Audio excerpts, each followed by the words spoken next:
you'll never be perfect. It's this pursuit of perfection that's beautiful. Or even Arno Breker, right? Arno Breker's life work was to create the most aesthetic face, like the perfect face, right? And it wasn't about actually succeeding in it. It was about the constant repetition towards this impossible goal. That's what's beautiful about it. And I think that's exactly what the whole conception of the right is. And again, I talk about this a lot. There is no Hegelian end of history. There's an end of human history, but then there'll be a post-human history where our Ubermenschen descendants are going to go beyond and do even greater things than you can fathom. That there is no end of history. There's no happily ever after. Like, you know, it's work, and you're going to constantly be working until you die. But there's nothing wrong with that. That's beautiful. We're working towards something. But you're never going to drop pack. We're always going to be trekking. You're going to take breaks once in a while. You're going to get to look over the summits. You're going to climax once in a while. But it's about the fucking. Like, fuck life. Penetrate life. You know what I mean? Salwete Legionaries. I am joined on this auspicious day by a certain individual that you might have heard of. He has come from the great empires of the South. He was a descendant of Hernan Cortez. His ancestors slayed many Aztec warriors and had harems of mestizo wives, and he is here today reborn in some sort of reincarnation. And apparently he's also Egyptian as well. We have the pharaoh and the pyramids behind us. So is that Ted Kaczynski? Wow. Anyway, yeah, welcome Alcantar. Do you have anything you want to say to the audience to introduce yourself? No, yeah, I mean, you told me to put the background because there's like a lot of women in the background. So I just go ahead and cover them up. Too many Spanish immigrants. So yeah, I mean, I'm a big fan of the channel. I've been watching you for maybe like 6 months or something, and you informed me a lot, educated me. So I'm glad to finally be on this channel. It's been like 6 months in the making or something, but we're finally here. We're here at last. You know, it was long voyages across many high seas to arrange this, but we're here now, and we have many important tidings to carry out to the legionaries. So today, I guess what I wanted to talk about is the aesthetics of the right and why aesthetics is so integral to the right. Of course, you know, your channel focuses a lot on aesthetics. You've done videos on Mike Mentzer to get the aesthetic physique, right? Exactly. Aesthetic physique, you know? So we got Mike Mentzer, we got Arno Breker sculpting the beautiful physique. And it's this general trend towards an artistic expression of life that is virile. So without going too deep into it, what is your view of aesthetics in regards to the right? And would you say that it's almost as if aesthetics is the morality of the true right, you know, distilled to its most basic principles? Yes, 100%. Like, this is something you guys gotta understand. Like, the reason that I'm like talking here, I was, driven down this pipeline of far right ideology, mainly due because of aesthetics. I unlocked my old phone. It's like an LG V30. LG doesn't even make phones anymore. And as I'm scrolling down my genealogy, trying to understand how I came to be far right, I see like a Yukio Mishima picture that I discovered when I was like 15, 16. It's like the picture you have in your background right there. Yes, exactly. The bald Asian man. So just discovering Yukio Mishima drove me down a pipeline that led me to becoming more far right and intellectually inclined toward this avenue. So aesthetics is like propaganda. It's the most healthy form of propaganda because you can also use memes as propaganda, and memes help. But I do feel that memes have a little bit more of like that unhealthy humor, hatred driven propaganda. But Yeah, it's like slop and coal. It's slop, yeah, exactly. But when it comes to aesthetics, it's healthy propaganda. It gives you like that curiosity that makes you want to like research who made this painting, who did this sculpture, and as you look forward, and you come to understand, the principles behind this aesthetic, morality. Yeah, Arnold Breaker and Yukio Mishima were like my two biggest influences when it comes to shifting me more right. They were pivotal. Arnold Breaker, he's tied with a certain group of politics in the 1930s, and they hold some of the philosophies that we discuss here today. So that, it kind of drove me down that pipeline. It's so important. Aesthetics are so important. Your legionaries, they should focus on, cultivating aesthetics as their primary ordeal. because aesthetics, they radiate, all around you. If you see a guy who's competent, you see a guy who's beautiful, they kind of radiate the philosophy without even needing to articulate it. You know, like Mishima, he's It, jacked.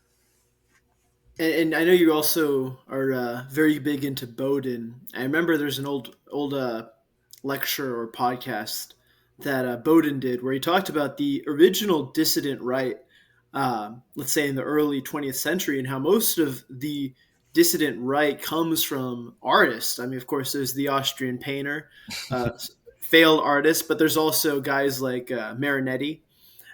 Even Mussolini was a journalist. I guess that's sort of a form of art. Many great writers. Ezra Pound ended up becoming a propaganda minister for fascist Italy. You have all these different guys who are drawn to the dissident right, and originally most of them came from the artist class. So this focus on aesthetics, which I think is something I've said before, is aesthetics is the armor of power. Beauty is the armor of power. It's not just some arbitrary, subjective uh, value. It's something that's rooted in power. It's rooted in something real. And whenever we see things that are beautiful, they're generally also very dangerous and very violent and capable of killing. The great body, beautiful body with strong muscles, is capable of killing. The great lion is capable of killing. It's almost like beauty, violence, and power are all one singular entity, and they're just in different forms. Because like Do you agree with that? the thing that Bowden says, he says the main differentiator between left wing thinkers and right wing thinkers, the gay people and the base people, is inequality, is that idea of Yeah. inequality. And I feel like with art, you need that inequality. Not everything can be Mm. beautiful. If you need to have beautiful things, beautiful, hot Latina woman, you need to have disgusting people. Like disgusting people need to exist. The hierarchy Mhm. must be, the pyramid must be there in order for beauty Yeah. to become a thing. So you need inequality. You need ugly people. I'm sorry, it's the truth. People need to be incels. There needs to be incels so they could be chuds. I mean, chads. Same thing. Chuds and chads. and it's funny that you mentioned that. I actually have a quote I'm gonna pull up really quick that pretty much it's from Nietzsche, and it basically talks about what you said. It's more so related to an aristocracy and how an aristocracy needs like a lower caste to distinguish themselves. Let me pull that up really quick. I have it somewhere here. So you were talking about inequality, right? And I think what's interesting is that the art has largely been hijacked by the left, right? Yeah. And what this means is the most important aspect of the right, which is aesthetics, has been hijacked. So I think a reason why the culture war shifted left for a decent amount of time was probably because I don't consider myself conservative. I think conservatism is stupid. It's the past. It's done with, right? Um, and conservatives forgot that art is so important to culture. And he who controls the art controls the culture, and he who controls the culture controls the youth, and so on and so forth. What do you think about what we see today in this sort of the right reclaiming art and reclaiming aesthetics as their own? No, I like it. Yeah, you have a good point on conservatives because you walk into a Baptist church, everything is gray. It's beige, it's ugly, nasty. Where if you were to walk into a Catholic church, it'll be so beautiful. But the conservatives in America, they have no interest in aesthetics. People like Ben Shapiro, all these people, like, there's nothing aesthetic about it. You look at their shows, they look so mundane, so dry. They don't have like beautiful backgrounds like this, so, and they're fat. They have no concern for that. But in the far right, I think you do see more personalities that cultivate aesthetics and they put more importance into it because they understand how important and how much weight it has. It's, as I said, it's the most important thing. All your fans should be getting jacked, getting beautiful, doing everything they can, cultivating like artistic prowess. Because I was having a conversation with a guy in my Discord server. It was like a lot of people on the far right, they want to become the warrior king archetype. They want to become a king, powerful, strong, competent in battle and leader and cultivate money and power. But you also need artists. You need sensitive artists. You need people who are sensitive to that kind of thing because it's the warrior kings that follow the ideas of the sensitive artist. You know, you need art to inspire the king, the warriors. So both are needed. So yeah, not everyone could be Tate. I'm sorry, not everyone can be Andrew Tate. Some people need to be, more sensitive young man. Bowden was a painter as well, by the way. I didn't know that actually. That's interesting. I'll have to look at his art. The quote I have is super long, so I'm just going to summarize it really quick. Basically, it's approximating that, kind of like what I said, that the higher needs the lower to distinguish itself to exist. Right? You need that spectrum, and going off what you said about not everyone can be the warrior king. I think that we have to see. This is why some version of a collective ethos is important for the right. If we're all this sort of Ayn Rand hyper individualists, we lose sight of the idea of eternity. Because when you just live for yourself, right, you live a very material, a very physical life that has no reason for a future. It's like Mishima. I forget if this was actually in his books or if it was just in his biopic, but Esau, the main character in Runaway Horses, says, "Do not fear the death of the body, but of the spirit." And like we're all going to die eventually, but what doesn't die is the spiritual content we contribute to. So you could be the warrior king, you could be the Andrew Tate, but if everyone's trying to be that, everyone's trying to live only for themselves. We, as a right, as the right, as what I would like to consider the true good, if we're not contributing to something bigger than ourselves to the future, then our lives are meaningless. We have experienced the death of the body and the spirit, because the death of the body is inevitable, but the spirit may not be. And something I talked about recently is that there's many authors, right, that we remember. We remember the Napoleons, the author of the French Empire, Caesar, the Caesar and Augustus, the authors of the Roman Empire. But there's many other little authors as well. The Roman legionary who goes nameless throughout history. He is remembered through the history of Rome, right?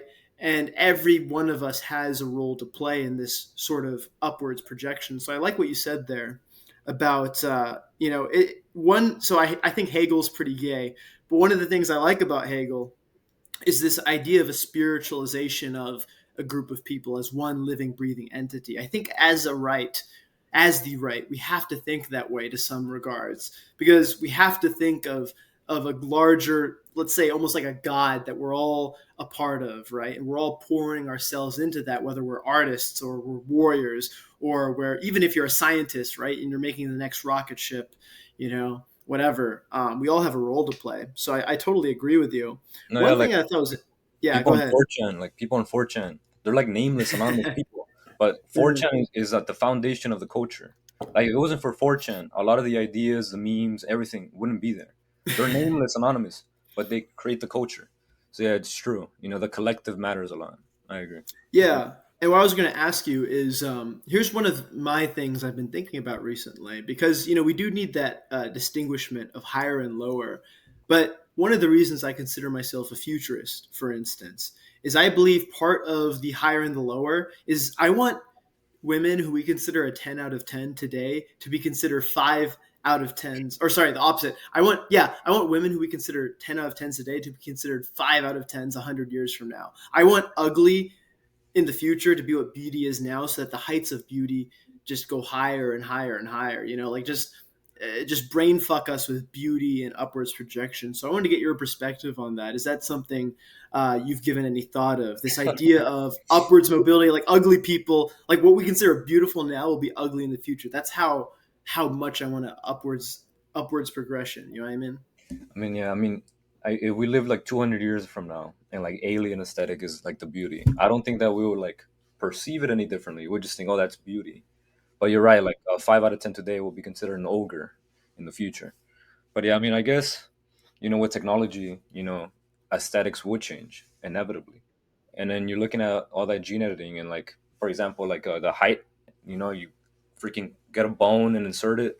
Like short people, they're not going to be there in the future. So aesthetics would change, everything would change. Maybe have like a freaking robotic mandible or something.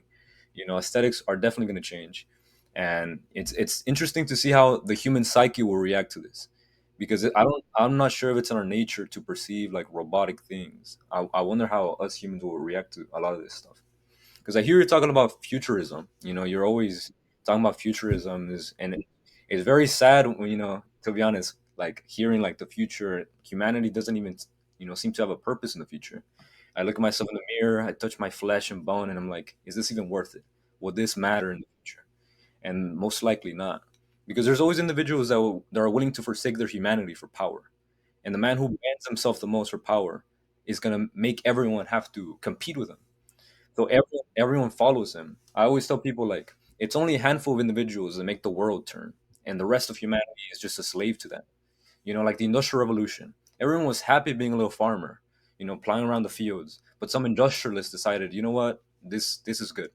And now everyone has to go to the city and compete in the market and be all sad in the press. And there's kids, smoking and being in the coal, all because of handful of individuals. So it doesn't matter like what we think or something like that. What matters is like the people of power, what they're gonna do, what they'll decide to do. Are they willing to forsake their humanity? Possibly, most likely, to be honest. Yeah. No, I think going on that, the sort of Nietzschean project is to go beyond humanity. Of course, in Thus Spoke Zarathustra, he says man is a bridge, right? He's a bridge between, like, he's a bridge to the Overman, to this next evolution of man, and that man to the Overman will be a laughing stock. It'll be like ape to man, right? Yeah, And I think to a certain degree, um, aesthetics will change, and what we consider human now is not going to be what is post-human. And I think you could see it in a dark light, but I think when it comes to things that are inevitable, the inevitable upwards progression, I don't think it needs to be sad. And I think on top of that, right, part of wanting to be the architects of the future, those with power, is that you're able to mold the future with some bit of your own influence, right? So, for example, we want beautiful aesthetics to be considered in our future. Obviously, we don't find just like metallic robots necessarily beautiful, but you've seen Blade Runner, right? Yeah. Well, I don't think we will. You've seen Blade Runner, yeah, right? The replicants are all super attractive, right? It's like they're literally taking all of the best features, right? They're making them smarter, they're making them stronger, more beautiful. Um, and to some degree, I think aesthetics is merely It's like an enhancing of some. It's like building off of what we have now. It's not necessarily going to be completely different. It's going to be more of an enhancement, I think, and like a glow. Like we're gonna be like Edward from Twilight. We're gonna have sparkly skin and shine in the sunlight. No, I'm just kidding. But I don't think it needs to be a black pill because here's another thing. Like take Ted Kaczynski, right? He's right behind you. Um, I mean, there is something romantic about what Ted Kaczynski did. He's like, fuck this, fuck modernity, fuck technology. I'm going to go, out to the woods and I'm going to go try to kill as many architects of the future as possible. But ultimately, he lost. And ultimately, he was always going to lose. It's like the South during the Civil War. This is something I've been using as an example lately. It's very noble. You see these Southern gentlemen who are basically the true aristocracy of the United States riding off into battle without fear to die gloriously. But where's the South today? Right? It's gone because they didn't hillbillies. adapt. bunch What's of hill, up? bunch of hillbillies. Yeah, well, I mean, there's still a lot of southern people who come from the southern aristocracy, but obviously they're losing out to the tech elite today, right? Um, and it's very sad, but at the same time it's because they didn't adapt. If we want beauty to win in the future, we have to adapt. We have to be a part of the future. So I think you look at artificial intelligence, right, and the rapid evolvement of artificial intelligence. I disagree with people that don't think artificial intelligence will become self-aware and sentient. I think it's inevitable, and when it is, I think it's more so finding a way to use those capabilities and fuse them with our current capabilities, because if we don't try to make ourselves a part of the AI at all, then the AI is just going to take over. It's going to be the higher life form, and we're going to have nothing to do with it. But let's say, for example, organic computers are things, right? Most computers are silicon, but there's also organic computers. There's so many things that we just can't fathom right now that might be possible. Look at this Neuralink bullshit. Imagine if you had Grok implanted in your brain and you had like unlimited memory, and you had processing speeds as fast as a supercomputer. At that point, that's like an evolution, right? That's like becoming the Overman, or it's like a step towards the Overman. So I guess my question for you is, I know you've done videos on both futurism and traditionalism. What would you consider yourself? I mean, what do you think about the futurist project and some of the things I'm saying? I don't know. I think it's in my nature to survive, right? So I wouldn't want to be replaced. Like even if you look at those sci-fi stuff, I've never been a big fan of sci-fi. It's not in my nature. But like teleportation, where you just and then you teleport, and but like you're conscious, you're not the same man. It's like your particles were reassembled differently. you know, that stuff like that scares me. I feel like I'll be like, nah, I'll just travel by plane. You know, I'm too scared of that. You know, so I think it's in my nature to try to survive. You know, it's scary to me the idea of me dying or like being replicated. You know, but then at what point do I stop becoming human? Like if I get a robot arm, I'm still human. At what point do I lose my humanity? And I think this is the question that philosophers will get famous from. Like, at what point do you lose your humanity? And what is it? What does it mean to be human? Or is it worth to keep humanity alive, to keep it going? I think these are like the questions of the future. Philosophers will get in the history books for answering questions like these. And this is why people like me and you are important, to try to shift that, conversation to the far right. Because if you shift it to the left, God knows how these robots will look. It will be ridiculous. Like transgender, like pleasure, porn robot. Yeah, it's funny that you mentioned the trans thing because I know you watched at least one of the because I had two parts with Uber Boyo, and one of the parts I don't know if you saw that part of the conversation where I talked about the difference between people who take steroids and people who become transgenders, and it's essentially futurism. This is a great case example: futurism of the right, which are the people using steroids, and futurism of the left, which are the trannies, right? It's like, are you using the future to become more beautiful? Or are you using it to become more ugly and amalgamated and comfortable? Because steroid people are, there's a great thing. There's one of my favorite things that you've ever told me when we talked once. And if you remember, I want to hear you say it, but I'm going to paraphrase what you said. You said, like, these young men, they don't want to be healthy and they don't care about living a long life. What they want to do is be beautiful while they're young. They don't care about their health. They don't care about living a long time. They want to burn brightly in the short time that they have. It was something like that that you said, and shit, I wish you remembered what you said because it was so cool when you said it. Like, not to predict something badly, but Sam Silik's gonna die before he's 40, guaranteed. Mm-hmm. And Yeah, I don't know if you know Rich Piana. yeah, He didn't care. He yeah. was happy to die like that. And as you said, but he's dying towards beauty. That's what he likes, being like Mm-hmm. a mass monster. So I mean, he's Yeah. doing the right thing.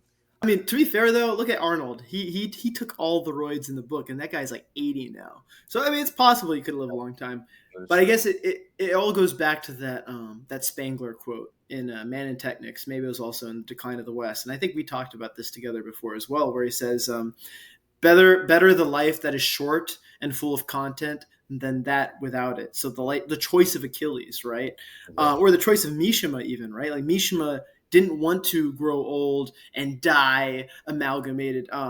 Bap had a great line in Caribbean Rhythms where he sort of summarized this. And he's like, Mishima chose to immortalize his beauty in that moment, right? He chose to die at the height of his life. And I love that concept. So I think, for me and how I live my life, I'm probably going to choose to accelerate all that, and hopefully I don't die too soon. But I'm willing to die if it means living a more uh, content filled life. And I guess, like, how do you feel about that? Like, I mean, yeah, what's your thoughts? like if you think about time, I think I heard like the Chinese had a different perception of time. They thought of time when things happen, time accelerates. So as soon as you start shifting your idea of time, like time only matters when you do things, then you start living a more fruitful life, a more life of action. Because Mishima, yes, he died at his 40s, but I'm truly, if he would have kept living on, he would just been like, oh, a Japanese writer, like who cares about that guy?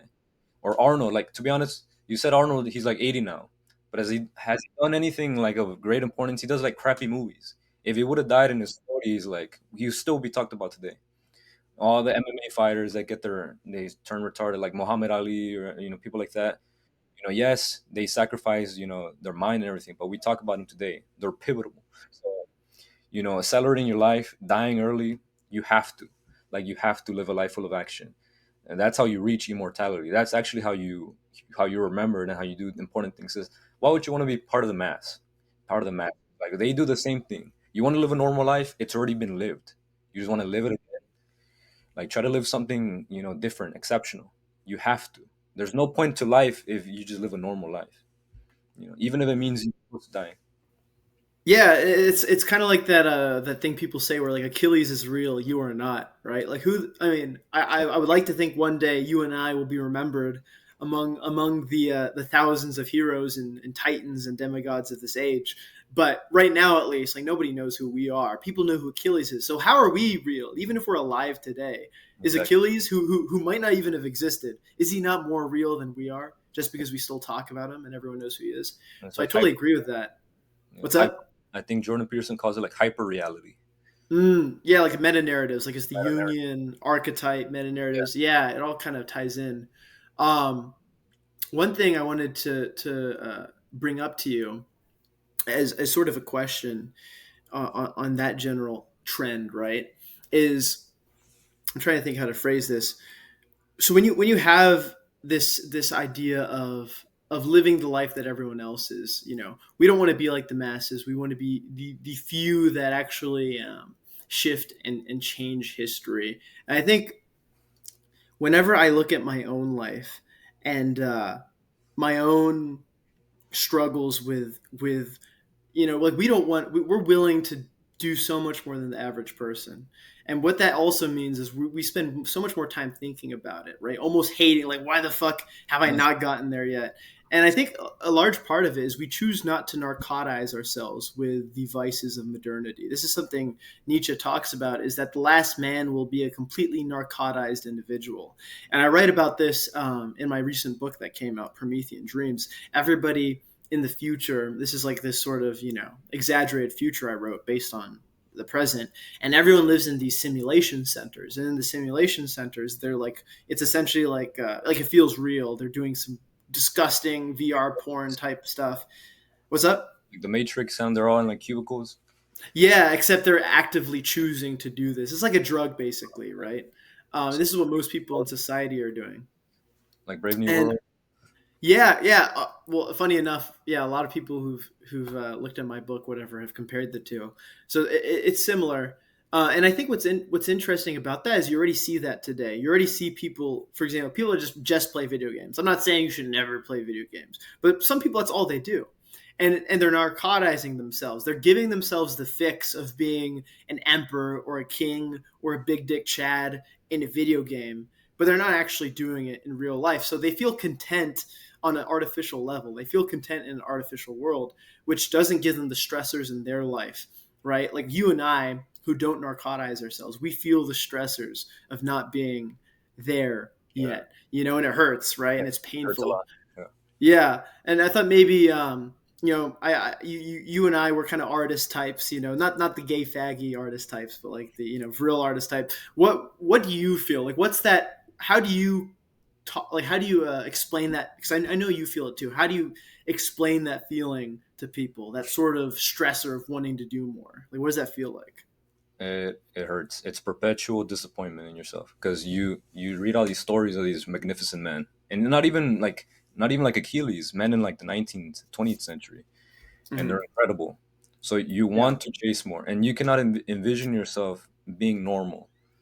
You like, uh, how can I say this? Like, life's boring. Like, if I were to live a normal, mediocre life, I'd rather be dead. Hmm. So it's an agonizing feeling.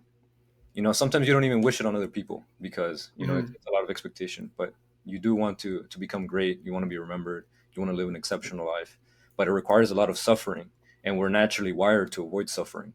So we'll do it. Our nature is kind of against us in some way. But then there's like a higher nature inside of us that wants to aim higher, that wants to push through, and it's just a battle between these two natures, and whichever one wins out. I kind of explain it in that way.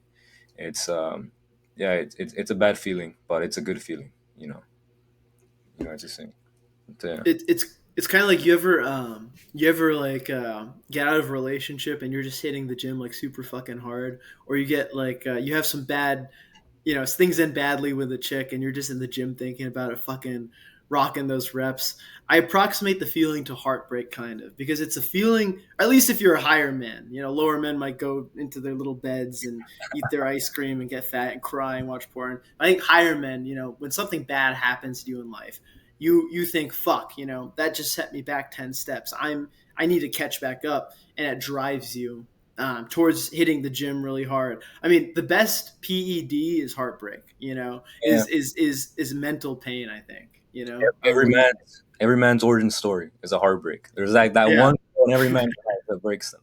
So yeah, I mean, I was heartbroken by this girl, and that introduced me to like bodybuilding. You know, try to become more beautiful, try to play these female games because before that you look at relationships as just like, oh, we're just trying to be nice with each other, we just love each other, Disney fantasy. Get that. In truth, it's a game. Like female nature is so pivotal when it comes to like advancing men. If it wasn't for females, us men would be happy in caves doing nothing, being like gambling or something. But because females exist, we have to go into cities, we have to become more powerful, we have to advance. So I'm happy for all of you that got heartbroken. That is the best gift that a woman could give you, is heartbreak, because that heartbreak will propel you, to newer heights, to become a better version of yourself. Without the heartbreak, without the pain, you wouldn't be nothing. You would be in a cave, jerking off, gambling with your friends. So thank you, woman. Mwah. I'm happy for Well, it's basically what Nietzsche says, is right. There's that quote that's attributed to him. He's like, "I wish suffering all my friends, my family, because suffering is precisely what makes you of a higher quality."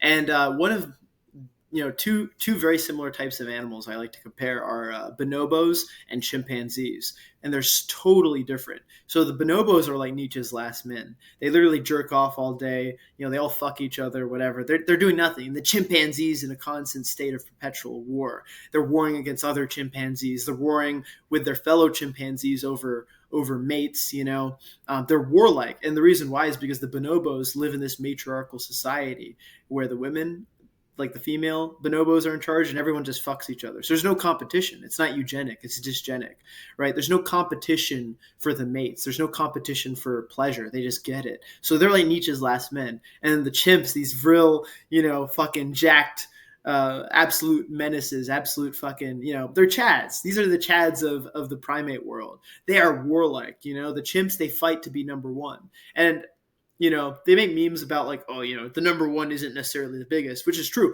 Usually, I found through watching like chimp documentaries and stuff, the second command's usually the biggest one, and the guy in number one place, he's the mastermind. He's cunning. He's ruthless. He's willing to fucking tear another chimpanzee apart if he comes at him.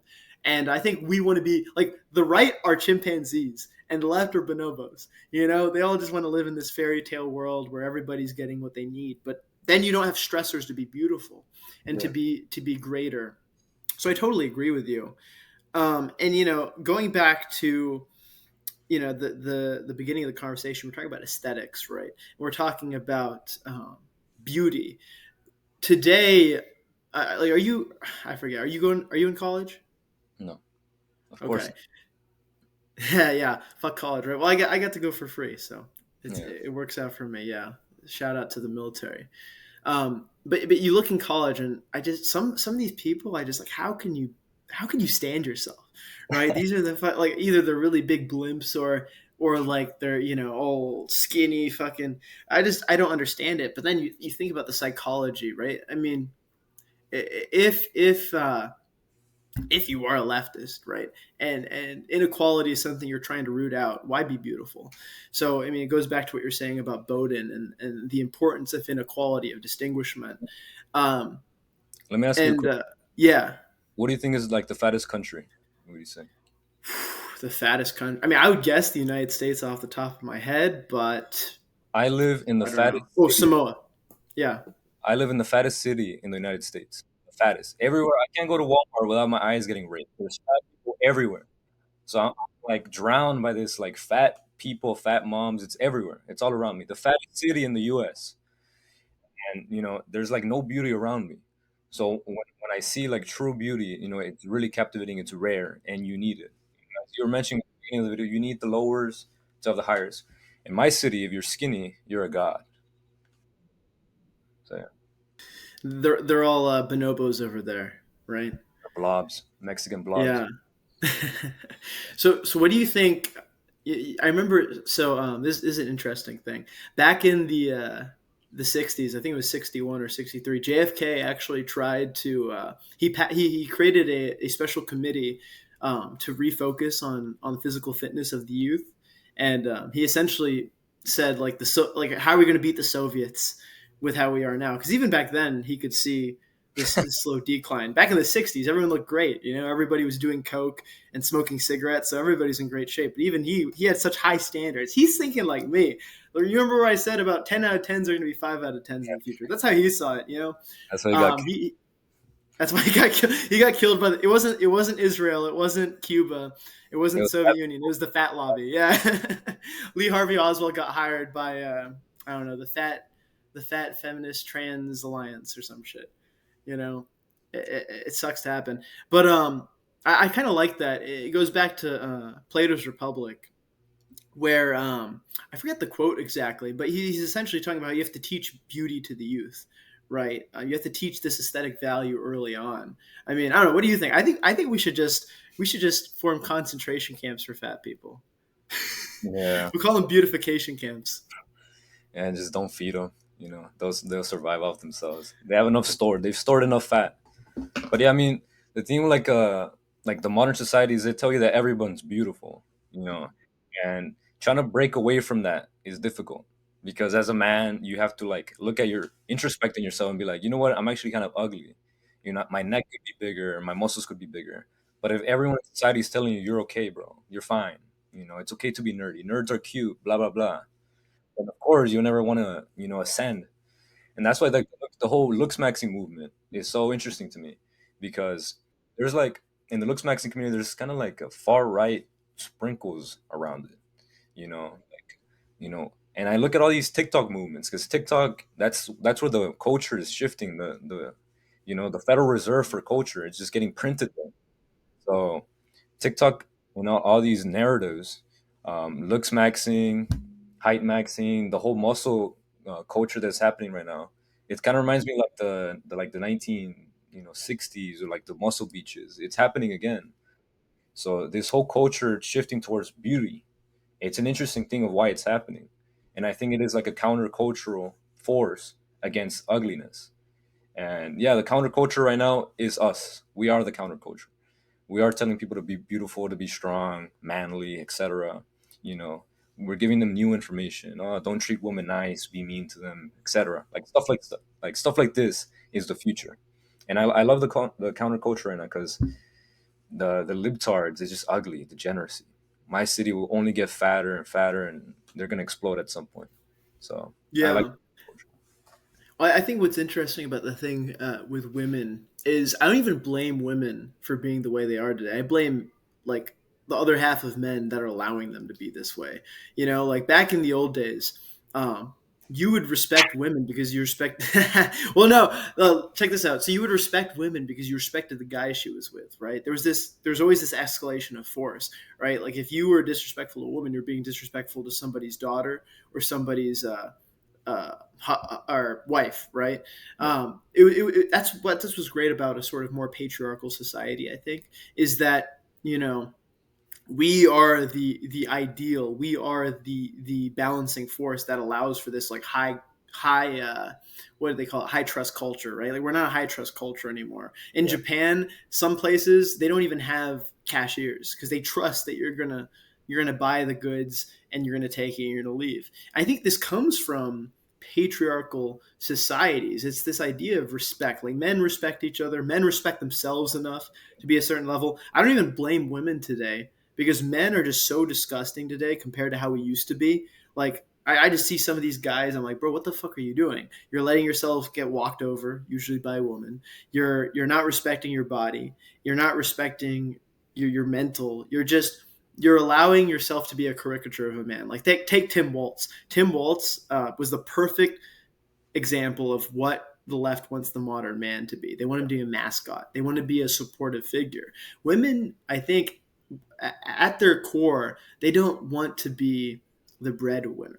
They don't want to be the person, the pet on the pedestal. They want to essentially be. They want a man who fulfills all the urges that they need. They don't really like women. Don't really want to be insta thoughts. What they really want is just be fucking dominated by one man totally and give themselves totally. It's like Bap talks about. He says in their natural state, a woman is generally actually quite noble, quite loyal, quite fanatic, right? Like you ever see like the trad cath women, like they're more fucking fanatical than the guys.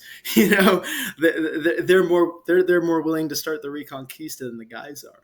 And I think all this, you know, bullshit postmodernism and this subversion of culture by the left is why, you know, women are the way they are today. And I think that like you see a lot of the incel movements, right? And they have an aversion to women. They have a hatred of women, right? And I don't think this is the right path either to go forward, right? Like we have to love women, but we have to love women in the right way. You can't be a simp. You can't be this, yeah, it's okay. Go hang out with your friends. It's like, no, I'm gonna, I'm gonna fucking dominate you, but lovingly. you know so I think that's important to distinguish as well. Like we're Dionysian as well, right? We're not incels. We're not, saying, oh, sex is gay, all this stuff. No, we want more sex. We want more, you know we want more pain and more pleasure at the same time. This is the difference. The left, they just want pleasure, and then the ascetics, like, the super hardcore Christians, whatever, they just want pain, right? I reject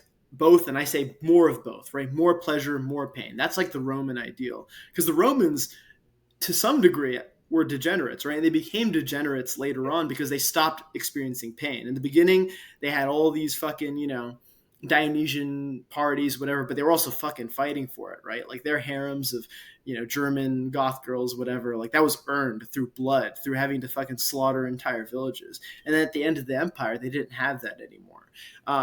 So it's like the whole thing, like you can't have beauty without pain. That's like literally true. Maybe you have some thoughts on that. No, yeah, I mean, if you ever work out or put yourself through a tremendous amount of pain, you know the pleasure feels way better. Like even like you go through a lot of pain, even normal existence, normal life feels way better because you're like, I Mm-hmm. suffered, I feel more fulfilled, my dopamine receptors are more stable. Normal life feels way better, and pleasure feels tremendously better. But yeah, there's like that Lana Del Rey lyric, "He hurt me and it felt like a kiss." That's Yeah. the mindset that you need to have. You gotta hurt them, but with kindness. Mm-hmm. Because women, I'm not to say that they like to be objects, right? But there's a sort of nature inside of them that likes to be objectified. To They want be to be wanted by a guy. they want Like, wanted for yeah. because at the core, like let's be honest, this is like a hard pill to swallow that people don't like. Women are objects Mm-hmm. of beauty. That's their Yeah. value, their beauty. That's it. Not because they're smart. Not no no no. I would say, and motherhood too. You want a good mother. And mother, yeah. But Yeah. primarily beauty. Like when you look at a woman, beauty is like the first thing that catches your attention. And men, they're objects of success. You know, we're not objects of beauty. Yeah, looks maxing it's important and all that stuff, but truly at the core, what matters most is success. After you're 30, looks don't matter. You could be balding, no eyebrows, but if you're rich, successful, you'll do good with women. Women want a successful man. So competency is incredibly important, and competency should be promoted in the far right even more. As I look at the state of the far right right now, and it's a lot of like chuds, incel mentality, and I truly despise it. I find it disgusting because you're looking at all these philosophies, all this high culture, all this art that should propel you to competency, to be an exceptional individual. But you're over here chudding away, being an incel, hitting on women, critiquing black people, and all this stuff. Like black people are doing better than white people. Yeah, they're degenerate, they're doing bad, but they're doing better. They're reproducing more. And if you listen to like black, I think it was you who said this, like black culture, there's sort of vitalism to it. Get the money, get the Oh, yeah, yeah. all that I stuff. can elaborate on that because so I got that from an Uber Boyo video where he's talking about why do people like rap, right? And rap, it does have that vitalistic element, right? This is such a problem, I think, in the West is that like Western people, European people aren't allowed to be masculine anymore, Yeah, right? They're trying to create a caricature of them, and one advantage that a lot of these minority groups have is they still have retained this culture of masculinity. Now, obviously, their masculinity isn't the cultured thug; it's just the thug a lot of times, right? Exactly. Like it doesn't build anything. It's kind of like what I talked about individualism. Like, yeah, it's better that you're tough than a pussy, but you should be tough and you should be creating something. You should be the cultured thug. Isn't I think Bowden the one who coined the term cultured thug? I think he was, right? Yeah, that's what I believe. So that's why I like EDM. EDM I really like yeah, because I think it has that vitalistic element, but it also has this higher form, which isn't just a yo yo yo. It's like it's like a new orchestra. Think Z's for example, right? Like I fucking love Z's. Like he doesn't look like a thug, doing all his shit. He just looks like this fucking work of art. Like, but he's still masculine. Like he looks like yeah. a tough guy. but in this sort of this more aesthetic, beautiful, grandiose kind of way. And I Mhm. think what I like about EDM also, like Nietzsche talks about music, and he says that music without lyrics is superior. And a lot of EDM is just like burn, burn, burn, burn, burn, burn, you know. And I kind of like that. It's kind of it's like an orchestra. Like it gets that vitality out in a similar way. So to me, EDM has to become the future, or at least one of the future musics of the right, that has that vitalism, but also has a form, and it doesn't talk about like bullshit stuff like like look. Do I like listening to King Von once in a while? Yeah, it's fucking cool. But at the same time, like King Von's a fucking retard, you know? Like it's cool, but like if everyone was King Von, we would be stuck in the longhouse. Like nobody would ever cross the seas and conquer. And that's exactly what happened. You know, like what like what Shaka Zulu was like the closest thing you got to like a great leader there, because he was like, all right, I'm gonna try to do something, but everyone else was just like, you know, essentially fucking repping their local sets, never actually aspiring to anything bigger. So I If you go, agree with you. Yeah. if you go on TikTok, like it's a picture like a Arnold Breaker statue paired with Mm-hmm. electronic music, and that's what's I going. like that. It's like a perfect Yes. combination. There's something about Yes. electronic music that just makes you like war, war, Yes. war. It's so powerful. Like the best workout music. It's not rap anymore, not 50 Cent. No, fuck that. Yeah. Electronic music. Crystal Castles, Oh, I artists, fucking love Crystal Castles. they're the best. And paired with like beautiful statues, nothing beats. Mm-hmm. That is the higher culture. That's what's going to be popular in the future. Guarantee it. I guarantee it. So yeah, you're right. I love listening to the Z's hardstyle edits of songs. Like "Summertime Sadness" Z's hardstyle. Or honestly, actually, no, we can kind of. I know we were joking earlier about talking about Lana Del Rey nationalism, but like low key, we can go into that a little bit. I mean, one of the things I like about Lana Del Rey is she has this nostalgic sort of like return to this time when aesthetics were at the forefront of society. Like, let's be honest, Lana Del Rey conventionally isn't super fucking hot, right? Like, she's not super super attractive. She's attractive, When she was young, she was more pretty. Yeah. but I'm saying conventionally, like what makes her beautiful is her art, right? She makes you feel something. She makes you feel this artistic sort of like she beautifies art in a way that artists today don't. Like Taylor Swift, how does she inspire beauty and art and aesthetic? She Flat. doesn't. She's flat. Yeah. Yeah, well, okay, but besides that, what I'm getting at is the music itself. It's just like, oh, poor me, comfortable. Like all the women I know that like Taylor Swift a lot are all like the most boring people ever. Like the What women I know that what's up? like basic white girls? Yeah. Yeah, or whatever. But Lana Del Rey, it's like if you look at the lyrics of her music, kind of like what you said, or you look at the music video she has, or even the aesthetics that she has herself, right? It's this return to like an almost from the 20s to like the 70s aesthetic of you Yeah. know a sort of old money, Ralph Lauren, Yeah. old cars, swimming pools, right? Like her and Mishima would have had a great time, like we need to transport her back to Mishima's era I and think get she's get taller than get him. get them to get together. What's up? She's taller than him. But yeah, they would Well, have a good. everyone's taller than Mishima. Mishima was like 5 feet tall. That's the But no, one. Yeah, that's how great he was, right? He was only 5 feet tall, and yet he was still a Chad, he's Napoleon, bro. He's Napoleon. Yeah, but no, you're right basically. about Lana Del Rey because like it kind of, in my opinion, why I like it so much, it kind of gets that spirit of woman as we were talking about wanting to be like fight or love for their beauty or be dominated by a man. It gets it out because a lot of like the like Taylor Swift, if you listen to the lyrics or like anything like Havana Unana, I left my heart in Havana Unana. She's talking about she went to Havana and she got you know sexed and she left her heart there. You know, degenerate. But look at Lana Del Rey. It's like my man. He plays his guitar. He's so dark, mysterious. I love him. Blah blah blah. I will let him do anything to me. I'll stay with him forever. Like it's beautiful. It's feminine. It's that feminine energy, and that's missing in today's culture. Like Taylor Swift, it's so bland. Harry Perry, like all these artists. Like I don't even listen to it anymore. Lana Del Rey though, on my playlist on repeat 24/7. The best. Yeah, And we she's love Lana. But Ozempic she's queen. what? Yeah, right. Yeah, I know. She fell off for like a few months, but she's back. You like D'Annunzio, right? I think you did. You do a video on D'Annunzio? I can't remember. Is that the Italian guy? Yeah, yeah, He was he marched on the Fume, I and think that I think that was in the Gumby Doctor or the Faust. yeah, yeah, yeah, yeah. Never mind, that was him. Um, so there's the reason I bring him up is he has this book called Pleasure, and it's basically talking about this love affair between two aristocrats. And it's a very simple book. Like it's not a huge complex plot. It's just about the seduction, like He all was a this time. playboy, right? He was like a big playboy. Oh yeah, which is funny because he was bald He and was like short, ugly but and he was short. yeah, but he is a Chad, so it didn't matter, right? It's kind of like what you said, right? He had that competency. Yeah. Um, but the reason I bring him up, he has this book called Pleasure, or in Italian, it's like Il Picare. I can't pronounce it. I don't speak Italian, but it's a really good book because it just talks about him seducing this woman and how his love blossoms for this woman. But the problem today is there's no seduction anymore. It's all Yeah. hookups, right? It's all instant gratification. The reason I like Lana Del Rey is because she invokes this feeling of like this long seduction, this long buildup. This is something that I think Europeans have better than Americans. Like the French, they take like 3 hours to eat a meal. We eat it in like 30 minutes, right? Like they take their time, they have their wine, they talk, they smoke cigarettes, they drink coffee. It's so beautiful. Whereas us, we just rush everything. You know, we just try to get like it's all about the climax for us rather than the actual fucking. And that's how life should be. Life should be about the fucking, not the climax.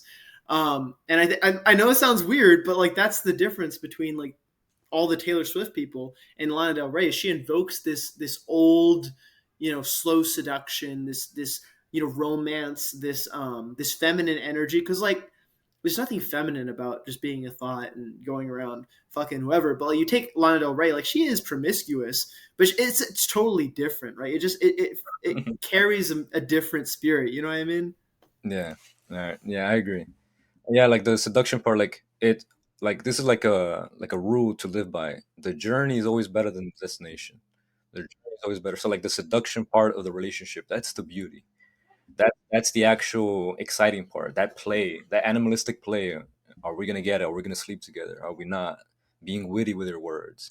That makes her way more wet. That'll make her come way more in bed than just like I arrive, sex, boom, I'm out. That's not pleasurable. Like that's just work. This is like an orgasm. An orgasm lasts you like what, like a second, 2 seconds, and you. What's the point of that? What's fun is like that play. The play is always better. And you're right. Another race supremacy. All the way, Lana Del Rey nationalism. Um, Going off of that, uh, you said something that sparked a thought. When you look at the destination, for instance, there's two quotes I always bring up whenever this comes up in conversation. It comes up in a lot of conversations because Nietzsche's conception of eternal recurrence is this idea of living for the journey, not the climax. Right? It's living for the fucking. See, he didn't literally believe that life would repeat indefinitely forever. It was a concept to represent how you should approach life. Yeah. And something that Lance's Legion says a lot that I just love, and I tell everybody this quote because it's such a great quote. Or I'm paraphrasing. He says, "Life is like building a sandcastle as a kid. You build a beautiful sandcastle on the beach, and you get it nice and high with all these little windows, and looking like a Gothic cathedral, only for the waves to come and smash it down. But that's what's beautiful about life is you can create another sandcastle.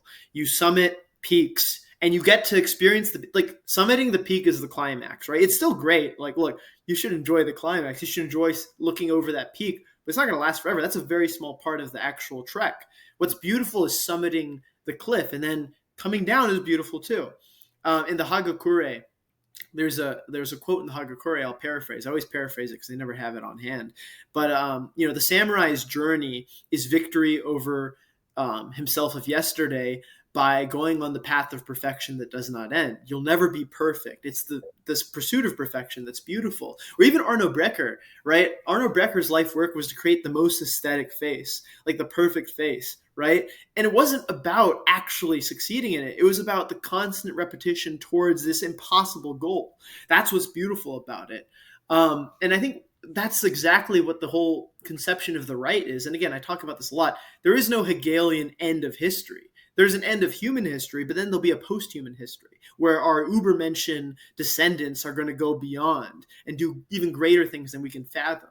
That there is no end of history. There's no happily ever after. Like, it's work, and you're going to constantly be working until you die, but there's nothing wrong with that. That's beautiful. We're working towards something. but you're never going to drop pack. We're always going to be trekking. You're going to take breaks once in a while. You're going to get to look over the summits. You're going to climax once in a while. But it's about the fucking. Like, fuck life. Penetrate life. You know what I mean? I agree. It's like that Marcus Aurelius quote: "Our actions echo in eternity." And if you live by that, will you really be sitting on the couch, watching TV, doing that? Like, do you want that to echo into eternity? You sitting down on the couch, or yeah, like that Nietzschean concept that our life will be. You never know. It could be true, and I think if you perceive it as true, it kind of you get scared. You don't want to be like couch. You living that for eternity.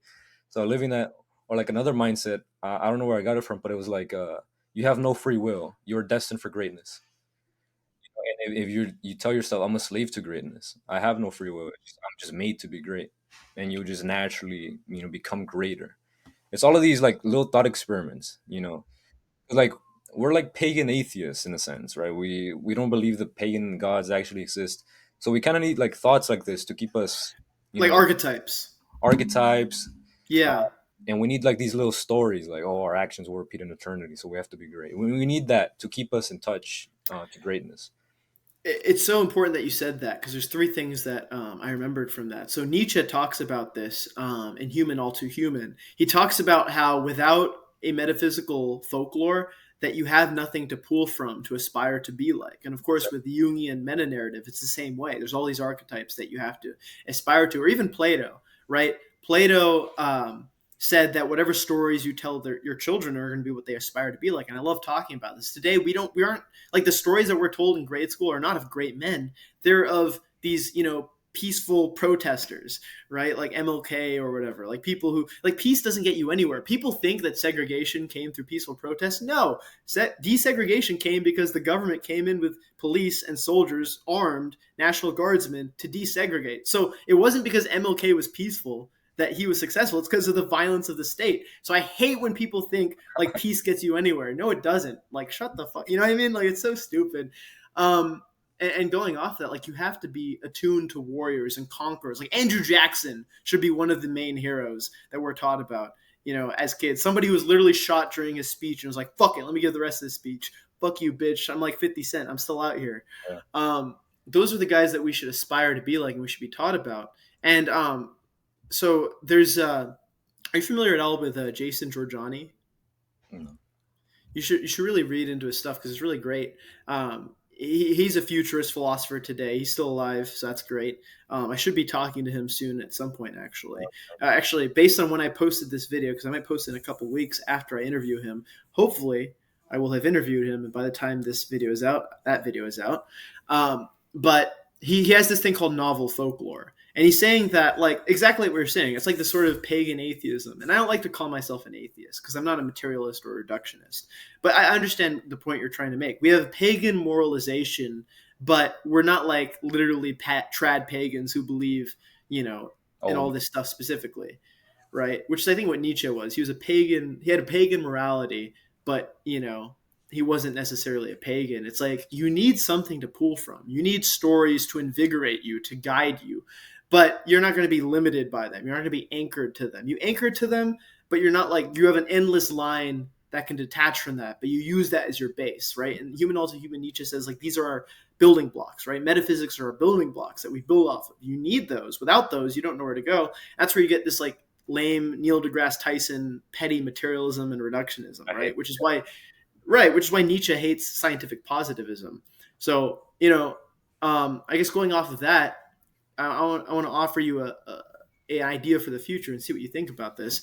My idea of the future is that our mission is life is to build the Tower of Babel. Our mission of life is to be Icarus, flying closer to the sun. The only difference is that we complete the tower. The only difference is that we actually fly into the sun. The whole point of life is to aspire to be beyond the gods. It's to get to the level of gods and then go beyond them. Prometheus formed man as the most intelligent being, right? But also the weakest physically. So that's why he had to give us fire. And by giving us fire or technology, he said, with this, you can rival the gods. And that's why the gods punished them, because they feared that humans with fire could become greater than the gods. Same with the Tower of Babel. God feared that, men would literally build a tower to rival his power. And I think the goal of life is to become gods and then be even beyond gods. Like that's why I don't call myself an atheist, because I believe in this conception of God, but I believe it's our destiny to become gods. You know what I mean? So maybe you have some thoughts on your own views of that sort of thing.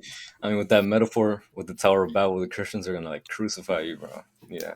Well, I mean, I like Christians. Like it's like Nietzsche says, like every Christian he had a relationship with, he loved. I love my Christian brothers. I just disagree with them. But anyway, go on. Yeah, like the Satanists, they say like, "I'm my own god," right? I hate that. Hmm. I don't like that idea. Yeah, I agree. But I like how you say it. You know, like man. Maybe we came from cockroaches. We slowly evolved to chimps, and now we're men. And then in the future, we might be robots that colonize the entire universe and become gods. Who knows? But I like the idea of man ascending to his godhood, right? And that's like the right philosophy. And if you look at Marxism, it's like the opposite. You know, it's reducing man. Man is not important. Man is evil, actually. Man is bad.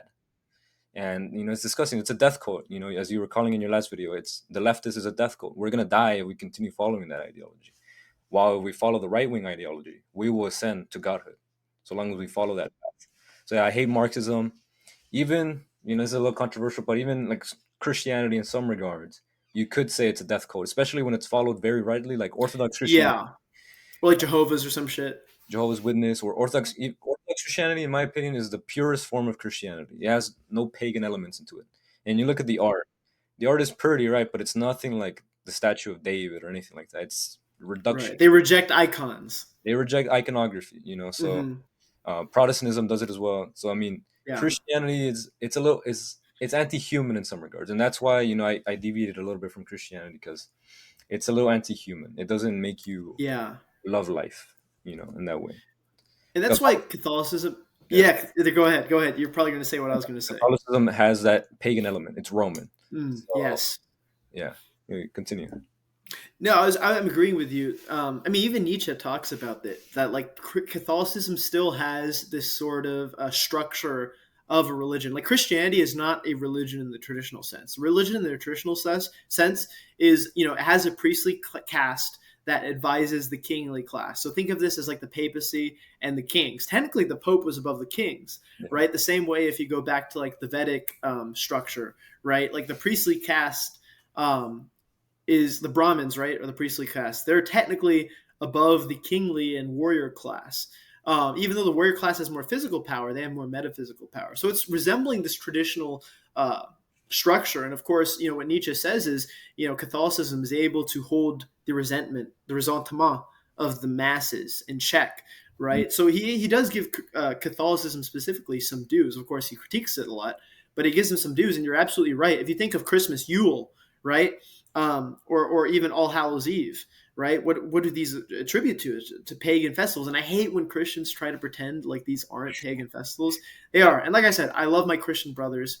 I think that the right can't afford infighting right now. yeah, And you know, Bap talks about this too. And Bap is this like, you know, sort of pagan kind of guy. I don't think he's literally pagan, but you know, pagan morally. And he says it himself, like, I don't try to attack Christians because that'd be stupid, right? Like we need brotherhood and we need to stay together. So I don't purposely like to bash Christianity, but I agree with you. Like if you take Christianity at base, right, it does have elements of a death cult, but the elements that make it a death cult are this idea that the real life is beyond, right? They live the ascetic life, right? Like this is just a test. But on the other hand, they also have, you know, people that are really Catholic or Mormon or whatever, they have a high birth rate. Like the Mormons are super fucking eugenic. They're all joining the military, going to the NSA, going to the CIA, getting in positions of power, making lots of money. Like I have lots of praise to heap on Mormons. Like yeah, they have a very good system.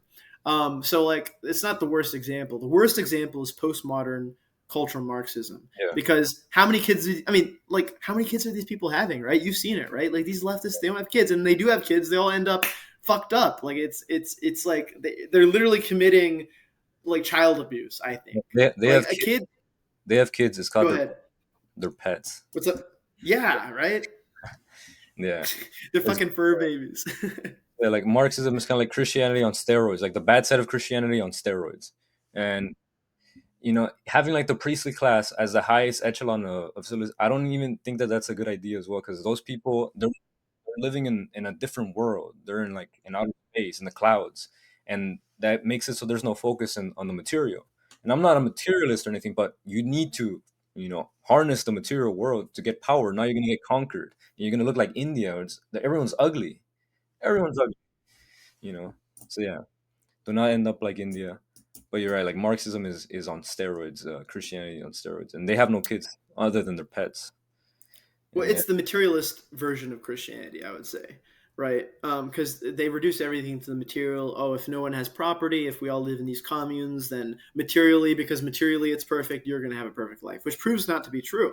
Because people aren't like material doesn't make you happy. It's part of it, yeah, right? It's part of it. But the true thing that makes you happy, and this is why I'm not a materialist. So what Nietzsche's position is, because so Keith Woods made a video calling Nietzsche a materialist and reductionist, and it was so wrong. Like I don't even know if this guy's ever read Nietzsche, because Nietzsche's not Nietzsche literally uses the word scientific positivism in a negative light, and I think for Nietzsche, that bridge between the material and the metaphysical is creation, right? That's the spiritual content, is to create, right? To make art, or to advance technology. It's to what creation is imposing your will onto the world, right? It's imposing your will. It's turning lesser things into greater things. That's where morality ought to come from. Is what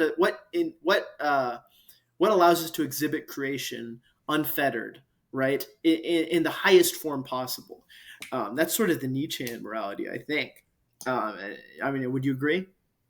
no, 100%. And that's what God did, right? In the Christian aspect, He created, Yeah. and He gave us that essence to create. So we should create, not destroy. And I think the leftist, that's the only thing they can do is destroy. Like you seen that Snow White. Mm-hmm. Oh, she's brown now. Yeah. Oh, that's the only thing they Yeah. can do. Snow White wasn't her skin. It meant something else, right? They can only pervert, corrupt, and destroy. Like even gay people, they can't reproduce. They can only like, they're gonna die out. They need to like psychologically manipulate people.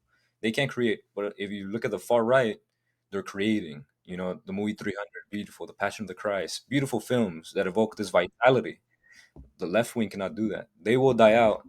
And that's why they use psychological psyops. That's the only way they can reproduce themselves. And that's why taking hold of the cultural force, joining the culture war, taking hold of like media companies and doing stuff like that. I think this is what the right should focus on. And aesthetics are pivotal for that. So yeah, like all the people on the left, they buy these companies like what Jeff Bezos bought, like the Washington Post. And then you look at the people in the far right, they have to create it from scratch, because they don't have no power. So I think the far right needs to like they need to become more powerful. That's one of my biggest critiques of the far right. They need to harness more power, change institutions, and make them more beautiful. So yeah, This is why I kind of reject this idea of parallel movements. Like you have to become the mainstream movement, right? I hate people on the right that say like, oh, don't join the military, you're going to die for Israel. Like I get it. I agree. Like you should not be fighting these globalist wars. I don't want to die for Israel. I don't want to die for anyone but America. But if we don't join the military, if we don't make sure the military is like at least 66% right wing, then you're going to let like 100% of the military become communists. And then when the great civil war happens, they run right through us. Like, I get it. It's not perfect. I'm under no illusion that the military is perfect. I'm under no illusion that the NSA and the CIA are perfect. But we have to get right wing people in those positions of power so that we hold the reins of power. And even though Musk is far from perfect, he's a step in the right direction because he at least platforms us. He interacts with us, sometimes even funds us, right? Like Peter Thiel is a friend of his, and I know a lot of people don't like Thiel on the right, but Thiel does fund a lot of right wing projects. He showed up to Passage Press's VIP event. Having the tech elites on our side is important. If we pretend like we don't need them, we're highly mistaken. And going back to what you said about aesthetics earlier, which I think is really interesting, like you said, like like we don't want to be nerds, but like, I think the thing about a nerd is it's someone who's intelligent but also aesthetically poor. You stop being a nerd if you are intelligent, but then you embrace aesthetics. So look at Zuck, right? Like Zuck's trying to like look smacks now. He's like working out. He's doing MMA. I love that for him. And look, Zuck is another guy who is far from perfect. I'm not endorsing him, but it's good to see that even these tech elites recognize that that aesthetics are important. Jeff Bezos on TRT now, and he's fucking getting jacked. Like, this is good. Now we just need Musk to lose 100 pounds, because holy fuck, that guy looks like he has like one of those aliens from the Ridley Scott films like inside of him about to burst out. Yeah. Um, but no, I totally agree with you. Like, we need hard power. We need to not. We don't need parallel institutions. We need to become the institutions. You know what I mean? Yeah, wasn't Musk gonna fight like Mark Zuckerberg or something in the Coliseum in the UFC? That would have been good. That would have been so goaded. But yeah, Elon Musk, he's fat. He has like his ribs are like extended. It's horrible. Yeah, I mean, but in some regards, he probably doesn't work out because he's too busy. He probably does nothing all day but work, work, work, work, work. So I mean, Come on, he can work out for 30 minutes a day. that He is can true. work out. That is He true. can work out in his art. What he goes on all these private jets, right? Like, he's not working the whole time he's on the private jet. Literally, yeah, he can do some push-ups. Wait, oh shit, I don't have a cigar. Do some fucking push-ups. Breathe air. Don't be fucking gay. Yeah, I think that brings us to like Mike Mentzer. His routine Yeah, takes like 30 minutes a week. That's yeah. all you need to do. 30 minutes a week, and you can look like Mike Mentzer. It's incredible. Well, Well, maybe not looking. He looks pretty fucking good. Yeah, he got a juice a little bit too. I I could be wrong, but I don't think Mike Mentzer followed that specific part, because he had multiple different programs that he wrote about in Hit, right? And I think that was just his example of something like you could do that and still look good. But I think he himself was working out a lot more than well, that. when he was in like in the 1980s, I think he built most of his muscle working 3 times a week, working out 3 times a week. Yeah, that Uh, sounds right. and once he was getting into the Olympia, it was every day. It was after he retired that he created the mental route HIT. So I mean, a lot of people use that to discredit him, but I mean, he was a personal trainer. He would train these people and he would see them grow. So in my opinion, he saw it. He saw his own clients growing. I think that gives you some validity. But yeah, Menser, Absolutely. Chad. Yeah, you seen that video where the guy, he's doing tricep pull downs or push downs, and he gets done. He's like, "All right, time for tricep dips. Get on the dips." He's got his little glasses and his like notebook. I fucking love him. It's intense. Um, Like truly, it's the most intense. Like I've done like MMA. Like I've gotten arm locks. I've been punched in the head. I've run to failure. But I'm truly telling you, the most pain you ever feel in your life, the most painful thing is a Mike Mentor set. It's so painful. Like it feels like it surprises me that my limbs are still attached to myself after Especially when you're hitting legs. when you're hitting legs. Yeah, that's the worst. It's the worst. It's the worst. You But ever do a hack squat? Oh, sorry. Go ahead. I'll uh, ask my question after. yeah, when I was doing the Mike Mentzer thing, I started doing the leg extensions. I think like in 3 sessions, I moved up 100 pounds in the leg extension. So every time that I was coming to do leg extension, down, down, down, down, I was growing so fast. Mike Mentzer routine is goaded, and I think it's for. I would pretty recommend it for people who don't have a lot of time. To be honest, Oh yeah, like or Musk should be on that like Mentzer program for sure. And the thing is, he could afford a good trainer too. Like, he has no excuses. Like, we got to get him on that. Also, if I like Musk right now, but if he ends up hooking up with Kai Trump, I swear to God, Musk, you stay away from Kai Trump, stay away. that's No, but that's bro. I caught dibs yeah. on Lana Del Rey. I don't know why you're still reposting her on Twitter, bro. That's my girl. We'll see. We'll have to have an arena fight for I'll that. battle We'll it do out. like a Dune. We'll do like a Dune style gladiator fight. I wouldn't mind like fighting you, bro. Like maybe like in the future because I know you No, we train. should totally. Yeah, I did an amateur fight before. No, it would be super fun. We could do like we'll do a hit workout one day, and then the day after do like a little MMA sparring or some shit. That'll be fun. That'll be fun. Yeah. Oh no, that'd be super sick. Do you follow bodybuilding today? Like the current bodybuilders? I mean, I know like Sam Sulik, C-Bomb, like probably the Yeah. people in the classic section of the Olympia. Yeah. I mean, classics the only thing that matters now. Like, nobody watches open Yeah, anymore. it's gay. Yeah, I mean, they don't look good. They're just blobs. Classic like proportions. Like, that's another thing actually. If we want to talk about how aesthetics might be in the future, we had the opportunity to be like, all right, let's take the hyper, emphasized open, division where everyone's getting super huge. We rejected that. You say, no, no, no, we want proportions. There's still this objective, sort of tether, right? Which is why classic's still big. Now I was just going to ask you who you think is going to replace Sebum as the champion. I don't know if Um, you're familiar with the top guys right now in yeah, Classic. I think like to be honest with you, this is like a controversial take. I thought Ramon Dino was better than Sebum last Olympia. I there's something about Ramon Dino that I like. I don't know why. What I did don't know. he? What did he get? What place? I think he got like third or fourth last. Urs got. It must have been fourth because Urs, Yeah, like the four. Polish dude, got third. Yeah, but to be honest, I like his physique. There's something about it. He has long, big forearms. Maybe because he's South American, I have a bias towards Diesel people, but yeah, I think he looks better than Mentzer. I think if he puts his batteries on, I think he can beat him for sure. I Um, think they have. Oh, go ahead. there's like this white guy that I like. He has like his biceps are like pills. I think he might win. He has like curly hair. He's white, blonde. I think it's Urs, right? yeah, I think it's Urs. Yeah, The guy with like the it's kind of like a mohawk. yeah, yeah, yeah. I think he. Yeah, Urs. I Uh, like him. I want him to win. Yeah. the black guys, it's interesting. They're supposed to be like the best genetically, but I don't see a lot of good black guys in the top section of the There's Olympia. no one in Classic. They're all in Open. I Yeah, haven't seen any in it's a Classic strange thing. recently. The black people. But yeah, you're right. It's There's because of the waist. They don't have tight waists. You know what I mean? Like they yeah. have very big torsos. So they don't really have the good Classic physique. What interests me is like how will Mr. Olympia look in 20 years? Because all the teenagers are working out. Everyone's getting obsessed with bodybuilding. I know for sure in the next 10 years that Olympia stage is going to look so beautiful. Greek statues. So I'm excited for the next 10 years. Um, yeah, it'll be really good. I know a lot of people are gonna die in the future, and that might discourage a lot of people coming into bodybuilding. But I think everyone knows and they don't care. I mean, everyone looks at Togi and sees how Togi lives, and Togi's like, yeah, I live the most unhealthy lifestyle ever. People are like, I don't give a fuck.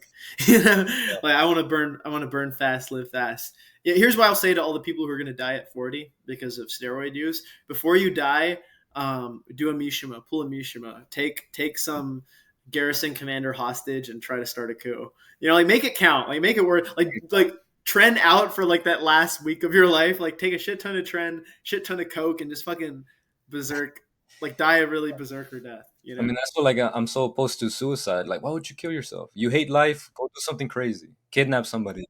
Kill. I don't know. Do something fun. Okay, blur that out. Like, why just kill yourself? That's boring. Do something yeah, fun. Yeah. So I would never kill myself. You might see me yeah. on Never the kill news. yourself. Yeah, you might see me on the Yeah. news. But yeah. Seppuku doesn't count as killing yourself because that's like a purpose to it. You know, like it's like a ritual. You know, like Mishima's death meant so much more than if he died 50 years from then old. Like his death inspires us to this day. Like his death had a purpose. It's not like some 17-year-old who cuts the wrist like, Stacy's fucking Chad. I hate my life. You know, like no, it's not the same. Come on, or it's not or like that Troon who's like 38 and doesn't look any closer to a woman. And they're like, you know, I'm talking about the little, the Troon Jack. You know that one. No, we got Mishima, the Last Samurai. Very good, very interesting guy. I don't know why you're such a big fan of him. I don't know because you like Asian. I mean, that's You part of said it. You know, you're Filipino. You said what's up? Yeah, you yeah, half. What's up? half Filipino, half white. Yeah, yeah. I got. So Let's see. Asian, Let me. Asian. Yeah, I have technically. I'm like 50. So like, I'm a little bit more than 50% European because on my Asian side, the line was started by a Spanish woman and a Chinese dude. And then they moved to the Philippines. Like they met in the Philippines like 300, 200 years ago or whatever. And then like over time, like there was a little bit of Portuguese and there's Chinese, Filipino, Portuguese, Spanish on my mom's side. And my dad's side is like Irish, Scottish, Welsh, Scandinavian, a little bit of German, a little bit of English, and then Russian. And funny enough, so we were Russian aristocracy. So in my book, my last name is Saltykov because that was our Russian aristocratic name. And funny enough, ethnically, most of the Russian nobility weren't actually Russian; they were Scandinavian. Because when the Kievan Rus were a thing, right? When the Ruhr kids came in from the north, they established themselves at the top of the hierarchy as the noble class, and they of course intermingled with each other. So their bloodline predominantly stayed pretty pure between the nobles because they're like, we did DNA tests. We have very little Russian and so much more Scandinavian. So it's pretty interesting. Interesting.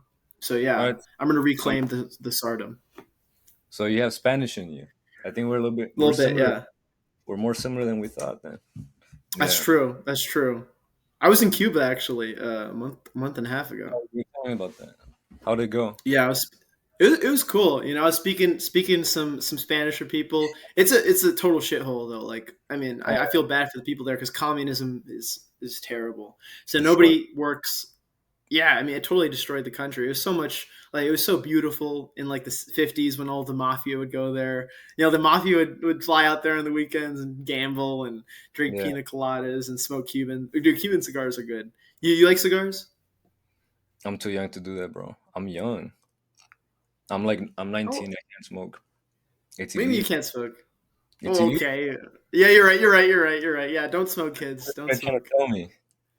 Everyone like I manhunt illegal activities. But yeah, you're actually right. got a. Yeah, go ahead. Like all these little islands that are full of like native people or like Hispanics, so like Hmm. they kind of need like a white government to keep them in check. To keep like you were mentioning like in the beginning of this podcast, it was like Hmm. that the white people, they're more tame. Like they can agree with each other, they can shake hands, they can trust each other. They have a trust culture, a trust based culture. While I think black it's the people, same in Asia too, though. Asia to Asia Asia. also has a very high crop. Yeah. But when it comes to like Native American, African American, I mean just African, they're a little bit more Hmm. like tribalistic, if you will. Yeah. So they can't function that well in like collective societies. They're more Well, just look at individualistic. Haiti compared to the Dominican Republic, right? Yeah, Like two exactly. exact same situations, but it's just like culturally completely different, right? Yeah. I don't know if you allow me to in the video because there it's like is it white? I don't know if that's allowed in the video because it's kind of what like white supremacy, but not really. I'm not claiming that like white people are superior.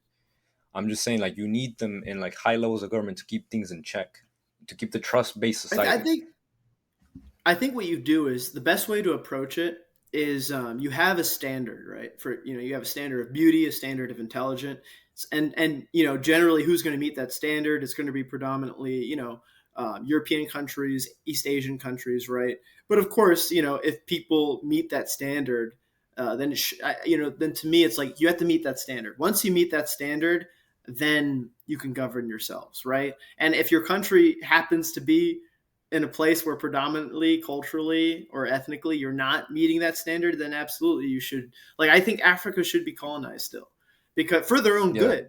Like if you want to be yeah, like even from an altruistic position, like they're going to be so much better off. Like when Rhodesia was the thing compared to Zimbabwe, now most of the black farmers in I'm not going to call it Rhodesia or Zimbabwe. Fuck it, it's Rhodesia.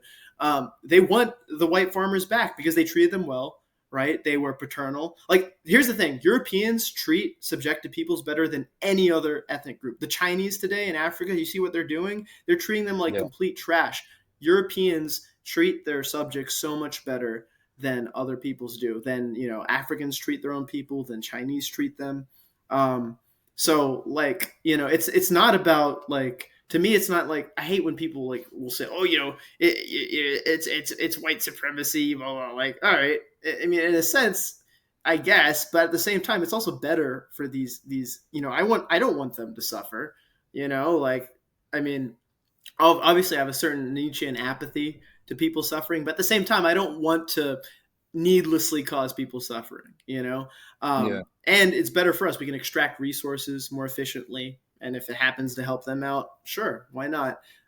Eric Prince says we should recolonize Africa. I think so too. We need to put. 100%. He says we need to put the imperial hat back on. Yeah. I think it was President Nixon. He was like, black people cannot govern themselves. Hispanic people can barely do it, and white people do it very, very good.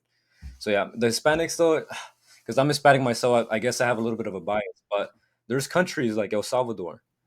They're doing pretty good for Hmm. themselves. Yeah, Bukele is doing really well. They're governing themselves very good. I think Western influence, corrupt Western influence. I'm not gonna name it. They kind of play a hand into corrupting South America because I think South America, like look at Brazil. Brazil produces the most beautiful people. The most beautiful people come out of Brazil. I think South America, in my opinion, is the beauty standard. Chico, Argentina. Argentina, Adriana Lima, Hernan Drago, all these beautiful models, they come from South America. And yes, the white supremacists say because like, oh, they have European DNA in them. But I do think that that culmination of like a little bit mestizo blend, whatever. Oh I yeah, it do looks think good. it looks good. So South America has so much potential, but it's just it gets held back so much, and it's very, very, very sad to see. But yeah, the white man needs to put on that crown again, pick it up from the floor with his sword, and take over Africa Just like and Haiti and Napoleon. all these Yeah, I people. found I found the crown of Yeah, France in a gutter. I took it and took it or picked it up with a sword and put it upon my own head. yeah, And exactly. like I said, like I'm half Filipino. I think the Philippines should return to the American Empire, um, and not because like for the betterment of both the Philippines and America. Like America has a foothold in Asia now. We can go stomp the Chinese from the Philippines, and I think it's better for the Philippines. The Yeah, Philippines, it's one of those countries that it's very poor, but like you feel safe walking there because the people there, yeah. it is kind of a high trust culture, even though they're really poor. Like I don't feel like I would feel safe, with like a woman walking there. Like I wouldn't think that she's gonna get, like honestly, it could be safer than fucking London right now in some of those Oh yeah, areas. for sure. Um, and You, going to your thing about, sorry, go ahead. like Thailand, it's like one of the best places to travel. That's Yeah, that Southeast Asia. It's a good spot. It's a good spot. yeah. It's like a safe I haven mean, a little. they're high trust. High trust. Yeah, Yeah, like I mean, even though they're poorer, a lot poorer than a lot of areas, they have a culture that looks down on, like it's not about. That's why I hate about what's happening to Europe is because all these people from like the Middle East, for instance, that don't have that culture, right? yeah, Or like India, where like if you're a woman in India, like I would never let a woman friend or family member of mine go to India alone. Like, and if she's going there, I'm sending like 10 fucking Mike Mentzers with her, Um, but you legionaries. know, yeah, exactly. But going back to your saying about the ethnic makeup, I think that tends to be true statistically. Just what I say is like you look at the exceptions, right? What do the exceptions have? So, for example, in Africa, there are certain countries that are more successful. For example, Botswana, and one of the reasons Botswana is successful. This guy who took over, he actually had a white wife, European wife, so he was very like whitewashed African, very Europeanized African. He took all these principles that he learned from Europeans and he applied it to Botswana. Now Botswana is doing a lot better than the rest of Africa. Or you look at Ethiopia, right? Like they're not perfect, but the reason why Ethiopia, for example, is one of the few countries to pretty much never be colonized. Obviously, they were occupied by the Italians for a short period. Is because they have a lot of Western influence, right? They're Coptic Christians. They're one of the first Christian societies. Yeah, Yeah. So it's like you have to adopt, like even like if you're Africa, the way that you advance is by adopting European principles, right? It's yeah, by adopting that. I mean, even Japan, which is already pretty superior, they had to adopt European industry, yeah, right? If you want to advance as a race, you have to adopt. Like you can't think, oh, white supremacy. I'm going to reject all the stuff that comes from white people. That's how you're doomed for failure, right? yeah, You have to look at, well, what makes white people successful? What makes East Asians successful? And you have to apply that to yourself. So until then, you're absolutely right what Nixon said. Until they accept that their culture needs to advance and evolve, they're always going to be where they are. And that's just the reality. I don't think it's racist. Like people say you're racist for identifying patterns, right? Like this culture is generally less successful. It's not racism. It's just like how are they going to help themselves if they don't first recognize the problem in their own culture? That's just reality. yeah. Exactly. And I hate to see it. Like these people come to Western countries and they try to apply their own culture there. The only reason you came to Western countries is because you love the Western culture, you like the profit that it came from it. But you come here with like your bad culture, savage, tribalistic. Like just go live in an island. Go to freaking Uganda or something. You know, get out of here. Like South America is like a perfect example. Like bad South Africa. It was bad. White people came in good, and now it's turning into a shithole again. So white people come and you like as I was saying in the beginning of the video, these industrialists, these powerful people, they're gonna do things, and you're a slave to them because it'll create power, it'll create prosperity. So yeah, white people, it's sad to see, but they might go extinct in the future, and that's one of the most sad things that's happening. Like the future looks brown. The future is very brown.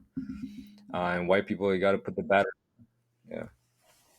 It's true of East Asians too. Like East Asians have such a low fertility rate as well, and I think it's largely because Yeah. of this sort of Marxist leftist worldview, right? Like people aren't having kids. And what I said in my last video, I don't know if you caught that, but I said we need to economically incentivize the right people to Oh, reproduce yeah. and the bad people to not reproduce. And I don't even think like I don't even you don't even need to like say like oh racial or whatever. You say there's a standard, and if you meet the standard you reproduce. If you don't meet the standard, you don't reproduce. And of course, just because of how things are, certain ethnic groups are going to largely be represented more than others. That's not racist. That's there's a standard, and you have to meet the standard. If you don't meet that standard, then you don't advance. Yeah, I Simple mean, as that. And I think it needs to happen. like the modern culture, what's happening now, like the fabric of relationships is changing a lot. Like there's a lot of incel men. There's a lot of men that are not reproducing, and there's a lot of men who are reproducing a lot. Like you got guys like Elon Musk, Andrew Tate, the CEO of Telegram. They're pumping out babies left and right. So like the relationship is kind of changing towards kind of more like a king. A king gets all the women out and he breeds with all of them, and all the incel men they will die. They're gonna die out. The lion gets to breed with whoever he wants, and the rest of you perish. You will die. You're not good enough to breed. That's happening naturally. I think. I think so. I don't know about you, but it's very difficult for a man to find woman. Like very, very I look at all my friends, fresh out of high school. You go into the real you're not in the high school, this environment where you can be with women naturally. You're out of high school, to the real world. Where are the women at? Where are you gonna reproduce? They're not. They're gonna die. And their lineage is not gonna get passed down. I think it's happening naturally. Although it could change a little bit because the culture's more hedonistic. So it's just the guy who gets most money reproduces, not the guy who's aristocratic.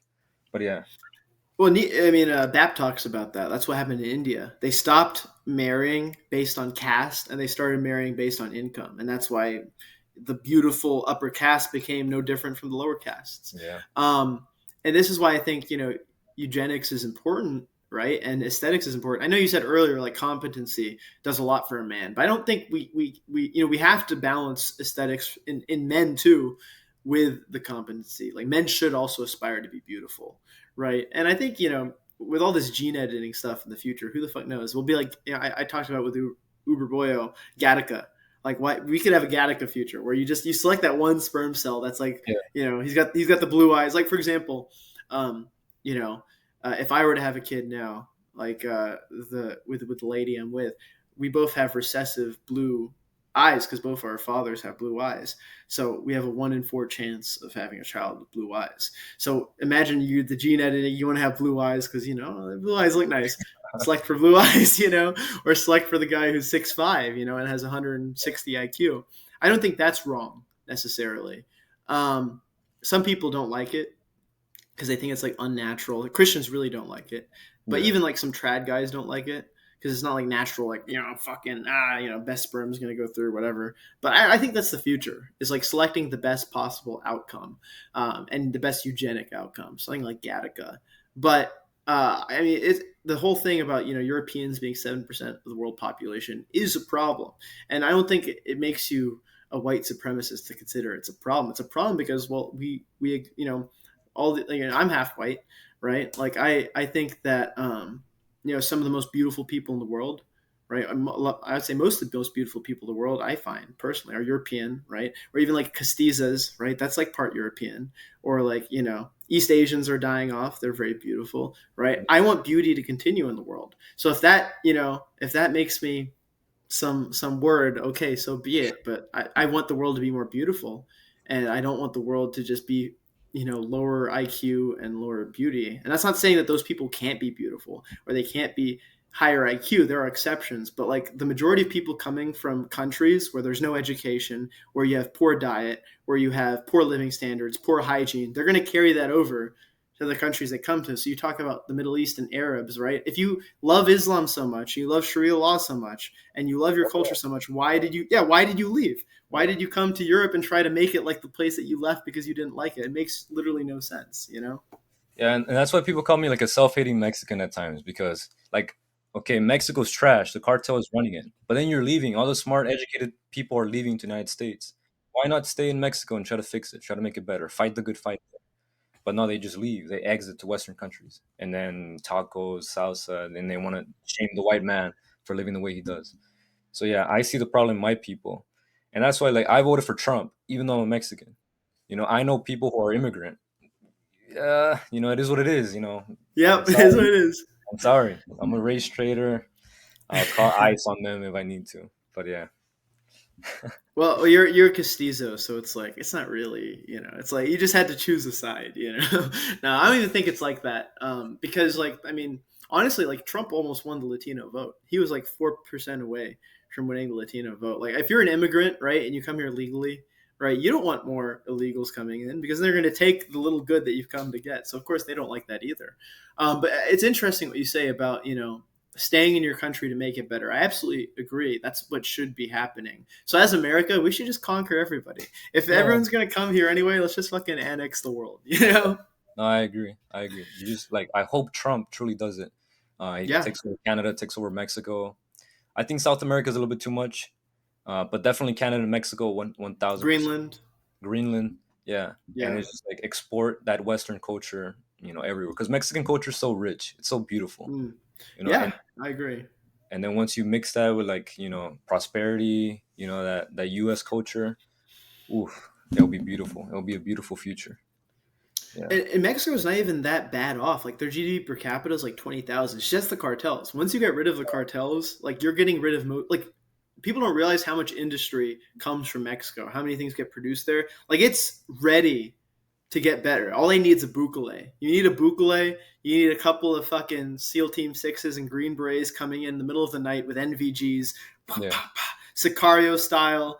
And yeah, then, like, I absolutely think that it could be a paradise because Mexico's a beautiful place. I've only been to Cabo, which doesn't really count because that's like resort place. yeah, But it's a beautiful country, and we should absolutely go stomp the fucking cartel. I'll go join the military again. I'll be a roided out, GI Joe. I'll take some Tren, get like a 50 cal, and just pop. yeah. I mean, the cartel is interesting because like the cartel isn't violent unless we make it violent. Because the cartel was peaceful, in like the '90s and the '80s. It's just when the war happened, they all got divided, and then they started fighting against each other, and then all the violence happened. So I mean, what the cartel is doing now is interesting. They're taking over industry. They're kind of legitimizing their business. They're taking over like plantations or farmer industry. So if the cartel keeps growing, I do think they'll become like part of they're already part of the government to some extent. But if the cartel keeps growing, I think they'll take over all of Mexico. You think they'll become like a new aristocracy, kind of? Yeah, it could be like a lot of the cartel members. If you look at some of the guys there, they're like white. Like they're it's because like Canelo, the cartel members they get the beautiful European girls. They breed with them. Their sons are more white, and then their sons are the new leader. So they're purifying their race. In Mexico they have like a saying like better your race.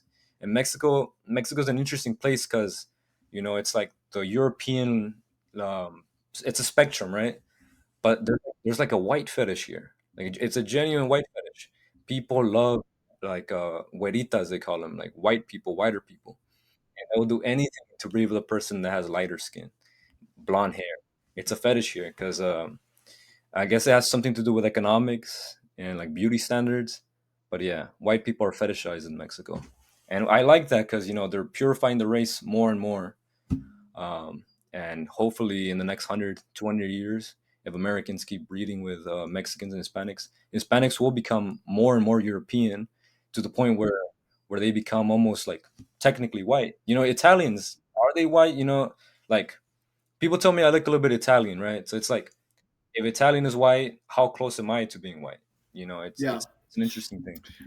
Yeah, I mean, to me, the question of race and ethnicity, for me, it's not like, for me, I just say it's about getting more beautiful and more intelligent. For me, I don't put a label to what it has to be, right? And people will say it's a cope It's because, like, white. I I'm think not, I think that is cool because I think all of that you said. well, yeah, but like take IQ for example. If you wanted to create the most ideal thing, you wanted to have the highest IQ and the most beautiful, you would mix like a Japanese person with like a Scandinavian person. And I find like Oh, Hapa, I might be biased, but I find Hapa women to be quite attractive. that is true. Um, I think like it to me. eugenics and mixing is about mixing upwards rather than downwards, right? It's Yeah. about mixing towards a higher ideal. It's not about the purity. It's not about specific things. And like that's not to say that there shouldn't be purity, because to mix you need individual stuff. Yeah. So it's kind of like a experiment, right? But I think like to me it's like you want beauty, you want intelligence. How do you get there, right? um, so it's like it is a mix, because IQ wise, East Asia, China, Korea, Japan, they do have a higher IQ, significantly higher, right? But Europeans are more beautiful, so what do, right? And as long here's how you could tell if people are eugenic or not. Would you reproduce with those women? Do those women turn you on? Do you find them attractive? If the answer is yes, then generally that's like your body telling you, okay, I see you. And if it's no, then you're like, well, maybe we shouldn't incentivize these people to keep having too many kids. Yeah. That's my general rule. But and some people give me flack for this, but like I'm not hating. Like if you're a wignat or whatever, and that's what you believe, I get it. I think like you have, even if like white people do have to sort of focus on purity right now, just because there's so few of them. Yeah. So I totally get it. Like white people need to reproduce with other white people, because even within my view of the world, which isn't like about purity, that kind of purity, you need that kind of purity to make up a large part of the population to have the things that I want, right? You have the Eastern philosophies, the Eastern structures, the Eastern trust, the Eastern collectivism, and then you have the Western Faustianism, the Western idealism, individualism. I think that's the best of both worlds, and it creates this fire, right, which is a fusion of different things. Or even like Latin culture, right? I think Latin culture is quite beautiful. Western Anglophonic men lack an artistic and stylish side that Yeah. Latin men have.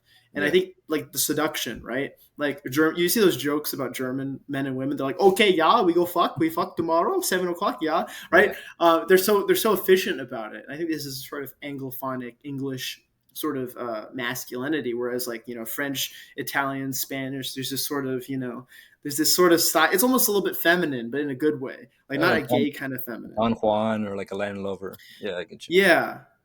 Yeah, So for I sure. think that that's important too. It's about, to me, it's about finding the right people to combine ideas and blood and all those things. It's not necessarily about one specific thing, because like humans did not always look the way we did. If we come from lower beings, then we mix towards higher beings, right? Like blonde hair comes from Siberia, which is Asia. Blue eyes come from the steppes, right? The first Europeans didn't have blonde hair and blue eyes. That came from the steppes. The Yamnaya weren't these super white looking people. Like they were white, but like they were like more kind of rugged, tannish, right? And they mixed with the really white, people in like the Finno-Ugric areas, for instance, right? Like race and all these things are like, it's an upwards climb, and like the best race now isn't the best race in the future, because we will create an even more beautiful race, a post-human race, which Yeah. is going to be like, you ever see Prometheus, the alien movie? Like maybe we'll look like that. We'll just be these pale, jacked, 8 foot tall beings. Like who the fuck knows? But I don't think it's like, it's all about going upwards. It's not like we have to retain or conserve anything. It's all about going beyond that, being even more beautiful than the Viking, blonde hair, blue eyes, 6 foot tall. Something even more than that, right? Yeah, So and that's my it's position. like every single race has something that makes them better. Like even black people, you might say these are the lowest of the low, but genetically speaking, in terms of muscle, their symmetry, it's beautiful. It's better than white people. Every race has something special about them. In Mexico, there's this philosopher. I forgot his name, but he talks about this concept of the cosmic race. Yeah, yeah. Oh shit. Continue. I know you're talking about. I forget his name too. I'll look that up really quick. Go and ahead. and, Keep going. and basically it's like you know if you look at Hispanics have black in them, they have white in them, they have Native American in them, they have Mm-hmm. they have pretty much everything. So if you can like in some way shape everything, become all encompassing, get the best of all worlds, wouldn't that be the best form of eugenics that you can do? I have the muscles of a black man, the mind of a white man, you know the flavor of a Hispanic man, like getting the best of everything. And it's already happening to a certain degree, because I mean, people that want to talk about race, right? Like the early races, like Neanderthals, Denisovans, Homo erectus, whatever. Like it wasn't just this one race that existed from primordially. It was something that came through mixing. It came through like the Neanderthals. You got the intelligence. So East Asians have the highest Neanderthal ancestry, for instance. People think it's like Europe. It's actually East Asians. Right? So that's probably why they're the most intelligent, because Neanderthals were actually more intelligent than Homo erectus, right?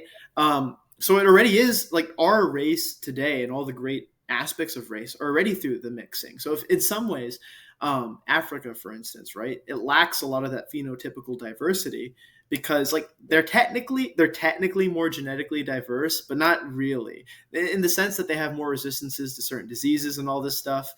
Because in Europe there's genetic bottlenecks, but if you think phenotypically, right, and you think actual symmetry, there's a lot more diversity outside of Africa because you have Asians mixing with steppe people, mixing with Europeans, and then you have all these beautiful races. You have like Russians, you have Baltic peoples, you have Scandinavians, you have Italians, you have East Asians, right? And that's from genetic bottlenecks developing out there and mixing it. In a lot of ways, the reason why Africa is still where it's at is because they weren't exposed to all these things. They're technically more phenotypically racially pure than Yep, people outside of Africa, and to some degree, that's to their detriment. for sure. Yeah, 'cause, competition and stuff like that, it ends up making, better. And if everyone's pure, no race, no genetics are competing with each other. They're just gonna stay flat. And that's why, they say black people stay in huts for their entire existence, never needing to evolve. But yeah, for sure. I mean, it's interesting when it comes to genetics, as I mean, yeah, we can sit here and talk about, oh, we don't want white people to disappear, but I mean, let's be honest here. Some forces are too big for them to stop. The light skins seem to be like the group that's rising up. There's a new race of light skin, like 6 foot tall. I mean, like 6'5", 6'7" basketball players. With the light skin. That's the race. There's a new race, in my opinion. Yeah, it's a new. It's. I don't think it's going to be that though. I don't think it's going to be mulattoes, and the reason why is because ultimately economics still plays a part, right? Okay. And IQ plays a part. It's going to be a mix of the most beautiful and the highest IQ, and that's. I mean, I think like I think you're going to see a lot more castizos and hapas than you're going to see mulattoes, because also like low key with all this, like I know people deny global warming or whatever, and I agree it's like exaggerated, but like it's still a thing, and it's going to impact Africa, India, and the Middle East the most. Yeah. So like low key eugenically, they're going to have a lot of problems in the future. So then you might see this resurgence of like Europeans, right? This resurgence of East Asians who survive the climate change and then come out of the ashes and continue, which I hope happens, because I think I agree that there's probably going to be a new, like I said, we're going to become a post-human race eventually. We're going to look totally different in 100, 200, 300 years, as long as we don't nuke ourselves. So I don't believe in like this binary sort of specific expression of race. It's going to be different, but I still think it's going to be the best of the races continuing, not the worst, right? Yeah. So I think like if you're like let's say you're a really smart African, for instance, right? Because there are some very high IQ black people, right? You know what I mean? Like Yeah. take the Tutsis in Rwanda. The Tutsis are more eugenic than the Hutus because the Belgians picked them to be the ruling class based on their lifestyle and their looks. So they were more beautiful because they had a higher protein diet. They were the herders. They were the more nomadic peoples compared to the Hutus, who are more communal, staying in the same area. So it's like the Belgians literally picked the more eugenic Africans to rule over Rwanda. So that's kind of what Africa has to do. They need to find the most eugenic Africans, and they need to, you know, essentially make, like kind of what you're saying. They need to uplift themselves, right? Yeah. Because Race. most of Africa is very dysgenic, but there are very intelligent Africans. They need to help themselves by not just being stuck in this like dysgenic continent. They need to use their genetics better too. You know what I Yeah. mean? So like that's another thing to consider as well. Yeah. Or leave the country. I think is also bad, because you look at all these Indian chess players. They go over here to the West, and it's like Yeah.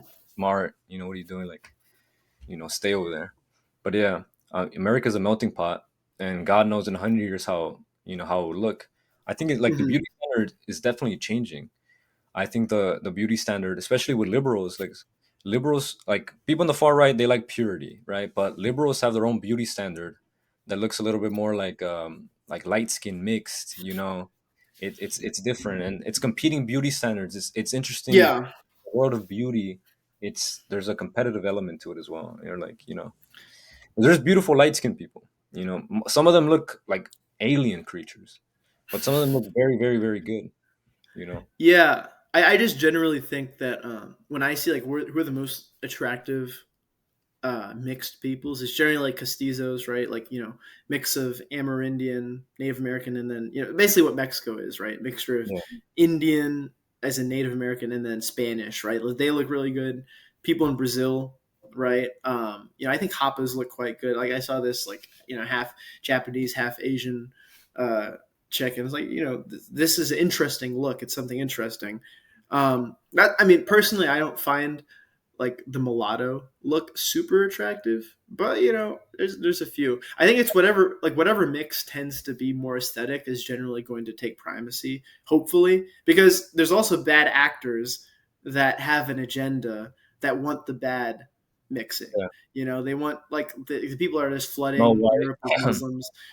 Yeah, like they just want to get rid of white people, basically. Yeah, Like people that act like what do you call it? The great what's the word I'm looking for? The great replacement. Like, it's replacement. real. Yeah, Yeah, it's the great replacement's real. Like, let's be honest. And I don't want it to happen. I don't want there to be no white people. Like, my kids are going to be 3/4 white. I want them to be represented. Like, I don't want white people to die out. And the thing like with the great replacement, it's intentional, and the reason why it's happening, it's to lower the competition. There's a certain group of people that doesn't want the competition to have power, so they're doing things or scheming ways to get them down. And that's I saw this post on X by Urboy that I found fascinating. And it's like, instead of looking at the Jewish people as this like angry, bad, evil people, like just think in terms of power, just in a Nietzschean sense. And then once you think of that, take away the hate and just start looking at things objectively by power dynamics, you see like a group of people that wants to dominate the world, and it's natural. What they're doing is sort of natural, and they might have like a big role, in the future. You know, they're lowering everyone to hire themselves, and they might be the power of the best class, the caste that rules the world. Just how China used to rule the world, then it was America, and now it's this group of people. It's all natural power dynamics. What's interesting specifically with Jewish people is I think that so this is going to sound really funny. So, you ever watch The Believer with Ryan Gosling? Um, He's like I a neo-Nazi Jew. Like, he's a oh Jewish self-hating neo-Nazi. yeah, yeah, yeah, I watched it. Yeah, so at the end of the movie, or like near the end of the movie, he says like the way to defeat the Jews is to love them, to accept them, to embrace Yeah, them, and like low key, he's right because look at the Ashkenazi birth rate. Like, look at all these leftist Jews today. Like 80% of Jews voted for Harris. They're not having kids. They're just as leftist and degenerate as like white liberals, right? Like, they're kind of dying out. And I think largely the reason why Jews have been so successful is because of the oppression, because they've had a stressor to force them to be clever, to force them to be cunning, to force them to build institutions that allowed them to represent themselves politically with soft power, right? Because they can't go and conquer someplace. There's not yeah, enough of them. They have to subvert and whatever. I mean, and like, to their credit, right? Like, obviously I don't like it, but I mean, if you're trying to survive, like, yeah, I get it, yeah, which is what Uber Boyo's point was. And I think like the fact that Israel exists right now, they have their own country, right? Israelis and Jews are totally different. yeah, Israelis are not the same as Jews. They are in terms of like they're the same ethnic group, but like culturally, an Israeli is totally different. Now that's someone with a homeland. A Jew fundamentally is not someone with a homeland. yeah, Like, that's how they live. yeah, An Israeli and a Jew are totally different, and I think that's going to develop as a sort of like there's like 80 if 80% of the Jews voted for Harris, how many of those 80% are also pro-Palestine? Because I see tons of Jews at these pro-Palestine things, right? true. Like self-hating Jews, but like from a left-wing perspective. There's the right-wing self-hating Jew, which I like. Like, if you want to be, if you're like Ryan Gosling and you're Jewish, I'm like, come on, come here. I don't care that you're Jewish. Yeah, For me, it's not an ethnic thing; it's a cultural thing. Are you practicing the Jewish culture of subversion, yeah, of all these things? But if you're just ethnically Jewish, like, I don't hate you because you're ethnic. Like, stop being like that religion, come become a pagan or whatever. And then like people don't realize how many Nazis were Jewish. Like Emil Maurice, the personal driver of Hitler, was a Mischling. Many members of the SS were Mischlings, right? To me, it's not about the ethnic, because like if somebody was like eighth Jewish, like, does that really is come on? Like, that means nothing, you know? in my opinion. One But percent, what's up? like all those people on Ancestry, there's like 1% Jewish, 1% Jewish. Yeah, it's like I don't care. Like, sure, you're 1%. It doesn't matter to me. What matters to me is do you act like the stereotype, which is one that to survive they had to do these subversive things. And I said I can't blame them. They're just trying to survive, but I still have to fight them. Is if it's hurting me, it doesn't matter that you're fighting for self-preservation. So am I. So I'm going to be the Roman who conquers Judea and burns down your temples and steals your women and destroys your cities because you are my opponent. You are weaker than me. I'm going to Exactly. take from you. But I also can't hate on you for trying to survive either. So Yeah, we're exactly. we're, we're enemies with an understanding, you know. Yeah, because like when it comes to like Nietzschean philosophy, there's no morality to it. There's not like good and evil. So when you look at the Nietzsche, I mean, the Jewish people are like, oh, they're evil, they're evil. They're just trying to get power. Mm-hmm. They're just trying to win, dominate. You know, think of terms like that. What? Yes. Well, sorry, I didn't mean to cut you off. Yeah, You're right to a degree, but still Nietzsche is a transvaluation of morality. So it's not like his goal isn't to always be amoral. It's eventually to just create a new morality. And I think to some degree, the Jewish culture is immoral from the Nietzschean transvaluation because a lot of it is very materialistic. A lot of it is very, resembling of a slave morality. I would say Nietzsche is probably like a 75% master morality, 25% slave morality. Like he's not like saying, all right, you have to be completely master because he also points out to the negatives of master morality. Like that decadence a lot of times comes from the masters because they grow weak when they're too powerful and they become yeah, parasitic off the slave class.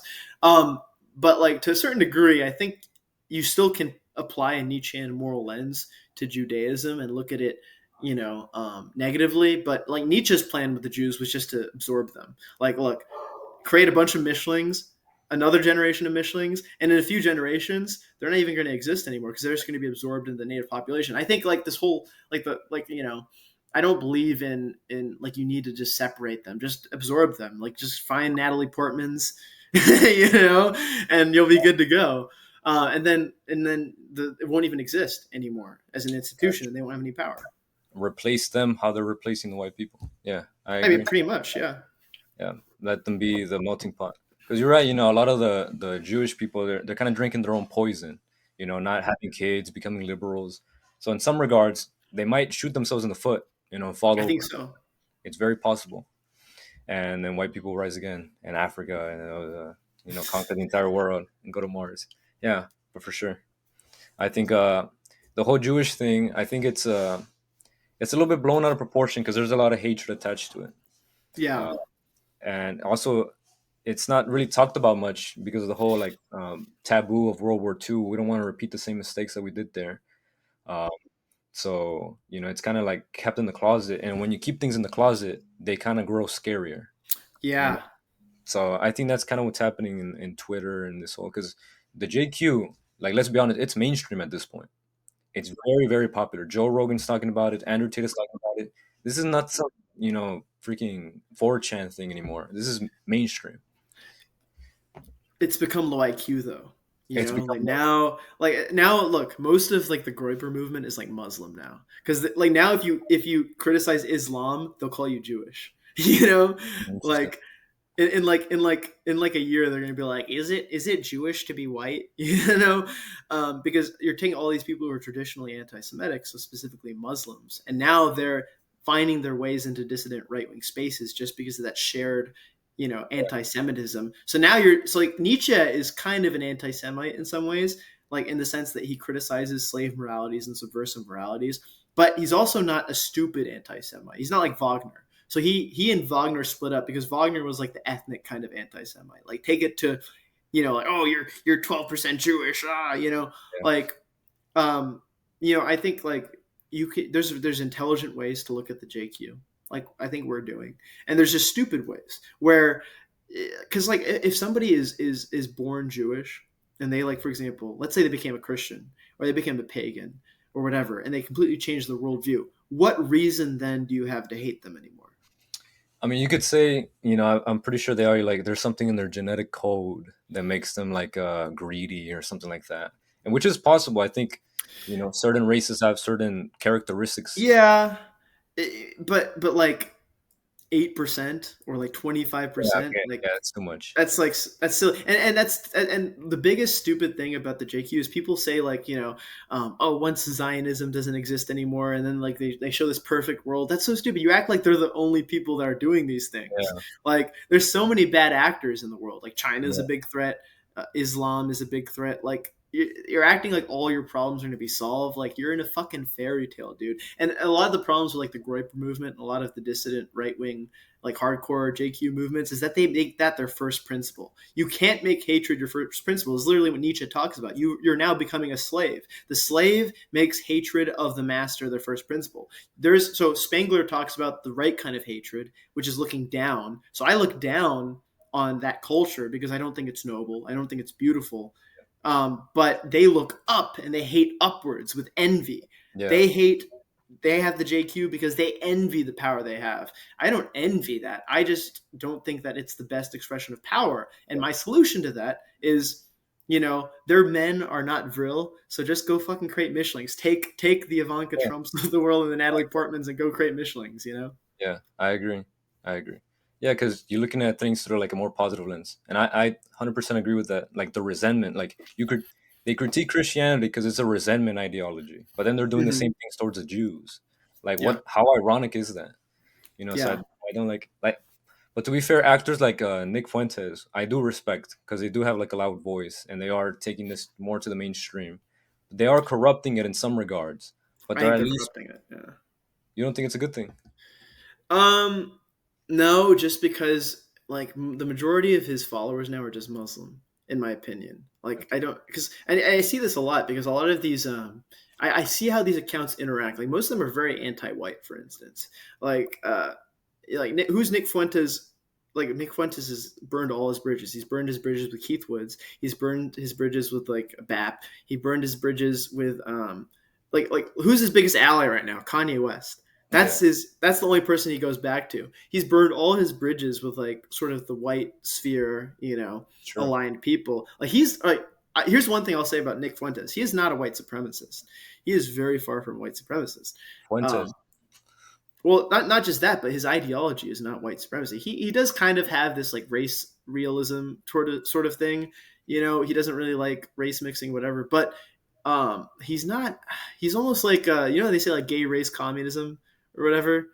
Yeah, Like it's almost like he's like trying to make white people black people and put them as an oppressed class and then work from there rather than being a conquering class, which is what I think he's doing. So like, look, on the one hand, the recognition of the JQ is important, but when it becomes all low IQ, like now I don't even want to consider myself like talking about those things because it's associated with all these idiots who just don't understand and they take it way too far and they take it to the point where it's just stupid and it's Reddit and it's fucking like they've turned it into like that Facebook mom who posts like, oh,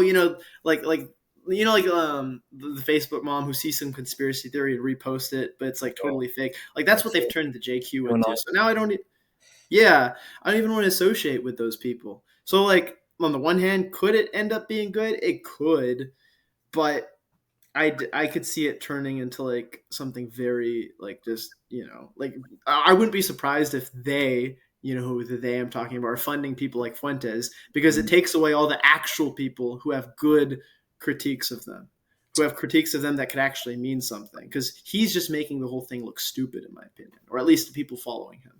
Interesting. That's an interesting thing. I think we're in such a low position. I think even people like Nick Fuentes could help us in some regard. But yeah, it's bad.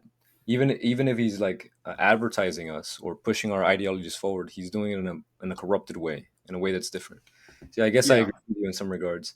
Although he is, Kanye and him, like it's pushing it more mainstream, which I think could have like vibrations in the cultural zone, which could work in ways that we can't foresee yet.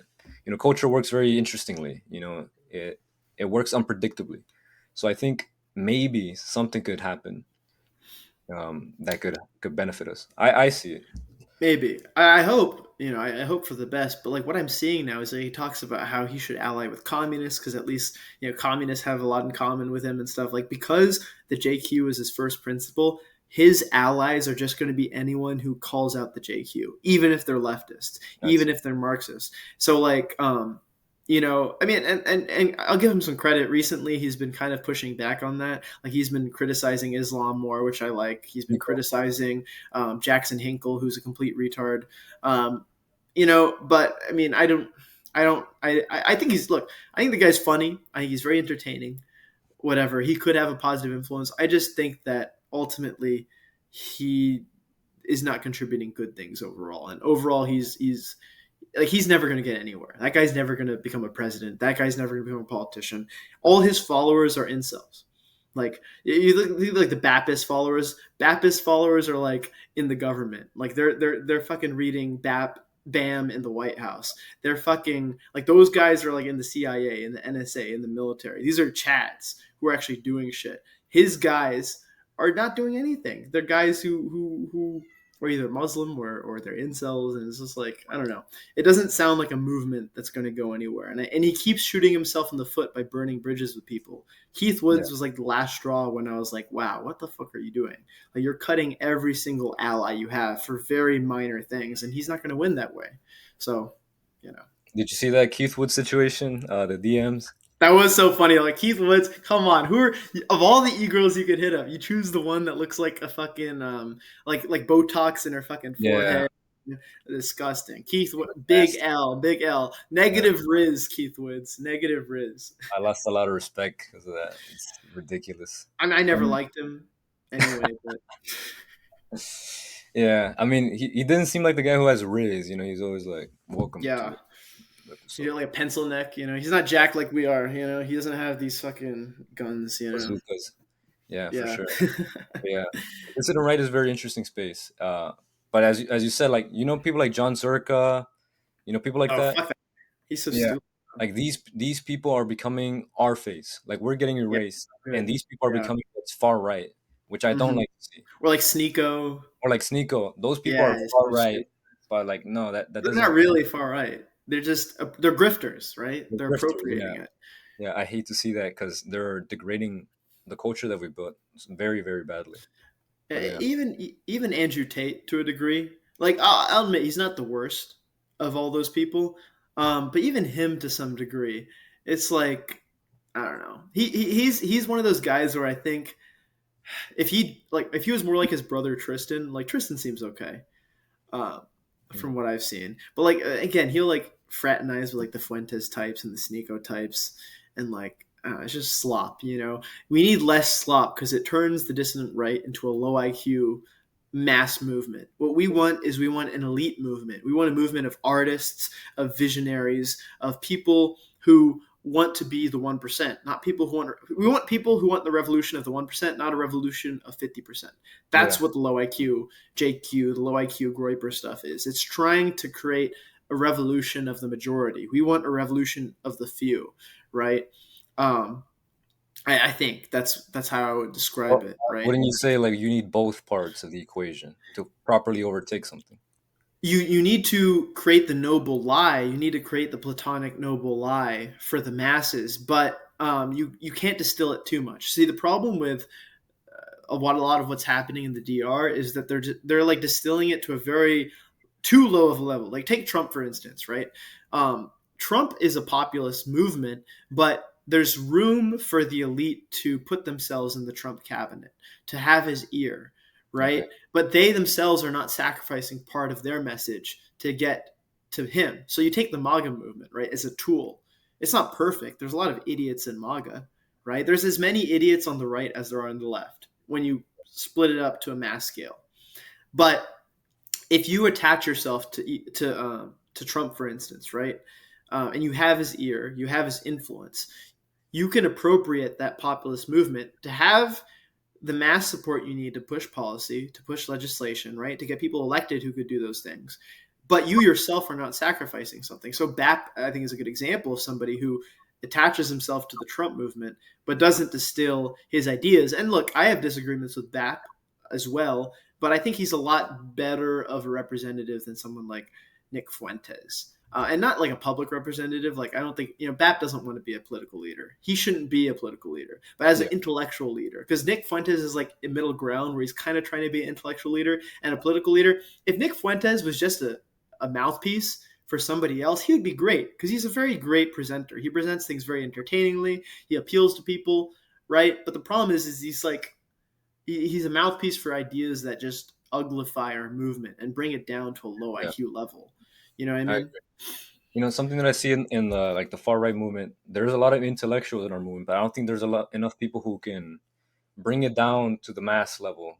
Kind of like make it a little more entertainment. I think that's primarily what I want to do with my YouTube channel is get these ideas that are like very complicated. Because like Nick Fuentes, like he's a smart guy, but he's not talking about like a freaking Evola and stuff like that. He's just like Catholic, normal. Normal stuff. But a person that's able to get these ideas and kind of like make them entertainment, like kind of like like a dissident right Nick Fuentes, style. Yeah. What I want to do with my YouTube channel, um, you know, not just be a head, but an actual person, go around and be entertaining, in real life. You know what I mean? Yeah, no, absolutely. And I think in regards to like bridging the divide between intellectualism and like the masses, right? I think that things like gym culture is really good, right? Yeah, That's a good step. Get people in the gym. If we just got everyone to be super jacked, there would be no leftists anymore. yeah, Only like once you become jacked, there's like a 90% chance you're going to become right wing if you weren't already. Like there are mediums that we have which are like gateways, right? Those unspoken. yeah, or even like edits, right? Yeah, Edits are so it's, great. hmm Edits are what are winning us the culture war because the left can't make badass edits because it's against their ontology. Their ontology is weakness, therefore, and ugliness. So they can't create powerful, beautiful edits. And if they do, they don't do it because they are leftist. They do it in spite of being leftist. So, like, yeah, if you take everything at its logical conclusion, we eventually will win because they are a cult of death. The only problem is if they kill us before nature can take its course and kill them. exactly. And that's why stand in the ruins. Yeah. So yeah, I agree. Because like like the whole concept unspoken riz, aura, stuff like that. I think that's basically what we need in the far right, a way to speak our ideologies without needing to speak them, to articulate them. Because articulation and being able to understand these higher concepts and these big ideas, it's very difficult for the masses to understand. But something like the gym, everyone sees that and understands strength, nobility, power. If we can find more mediums like that, ediculture, as you said, ediculture is mwah, it's like I wouldn't be here if it wasn't for ediculture. Ediculture has made me who I am. It's so beautiful. It's like it's one of the highest, best mediums. It's like movies, I mean, that theater. shit's art, honestly. Like that's a It's form of art. art to me. It's Yeah, art. It's art. Yeah, truly, it's art. The music, the splicing it up. It's art. You yeah, know, these editors are chefs. It's a beautiful thing, and I dude. think I what go was that? ahead. Sorry. No, I'll remember what I was going to say. Go ahead. Yeah, I think like if more people in the far right, they all push, and that's why like in my Discord server, I want to run like an editing competition. Put a Yeah, prize pool, whoever does the best yeah. edit, money, stuff like that will shift the culture, propel it forward. Yeah, That's another thing. We need to start funding right wing art projects. yeah. What I was going to say is the other day I saw an edit of mine reposted randomly and it got like 60,000 views. An edit I made. I was like, holy fuck, that's crazy. Yeah. On Twitter. Lenny Riefenstahl, right? Uh, no, I'm not familiar with that guy. Triumph of the Will, the propaganda film, Nazi Germany. It was like of the Nuremberg rallies and shit. You've probably seen scenes Oh, from it, okay. or like, or you've seen the scenes of the 1936 Olympics where it's like the slow motion of the people Yeah, throwing the javelins, bringing the torch. So a lot of that was shot by Leni Riefenstahl, who is this chick. She was like one of the greatest filmmakers I think of all time, and she worked directly with like Goebbels and all those guys, creating the propaganda for Germany. And I think showing like what Nazi Germany and fascist Italy did is they funded right wing art. They funded the shit out of it, and that's a problem today. What I said with conservatism is conservatives don't understand because they think, oh, I'll just go work. I'm going to tell my kid to go, become a finance guy or a tech guy or whatever. Like that's good. You need those people, but if we ignore the arts and pretend it doesn't matter, that's how we temporarily lose the culture war. So we need to, like what you said, putting up money for an edits prize. That needs to happen, but on a bigger level. Like Peter Thiel, I don't know if he's the best person to do this, but he's what we have for now. He's the guy who's like funding the right now. I want someone better in the future. But hey, Peter, if you see this, it's not that I don't think you're. Give me money, you just give me some money. I'll do something with it, and then Nick Fuentes can call me Jewish or something. Yeah. But someone like Peter Thiel needs to put up like $1 million, like right wing film festival.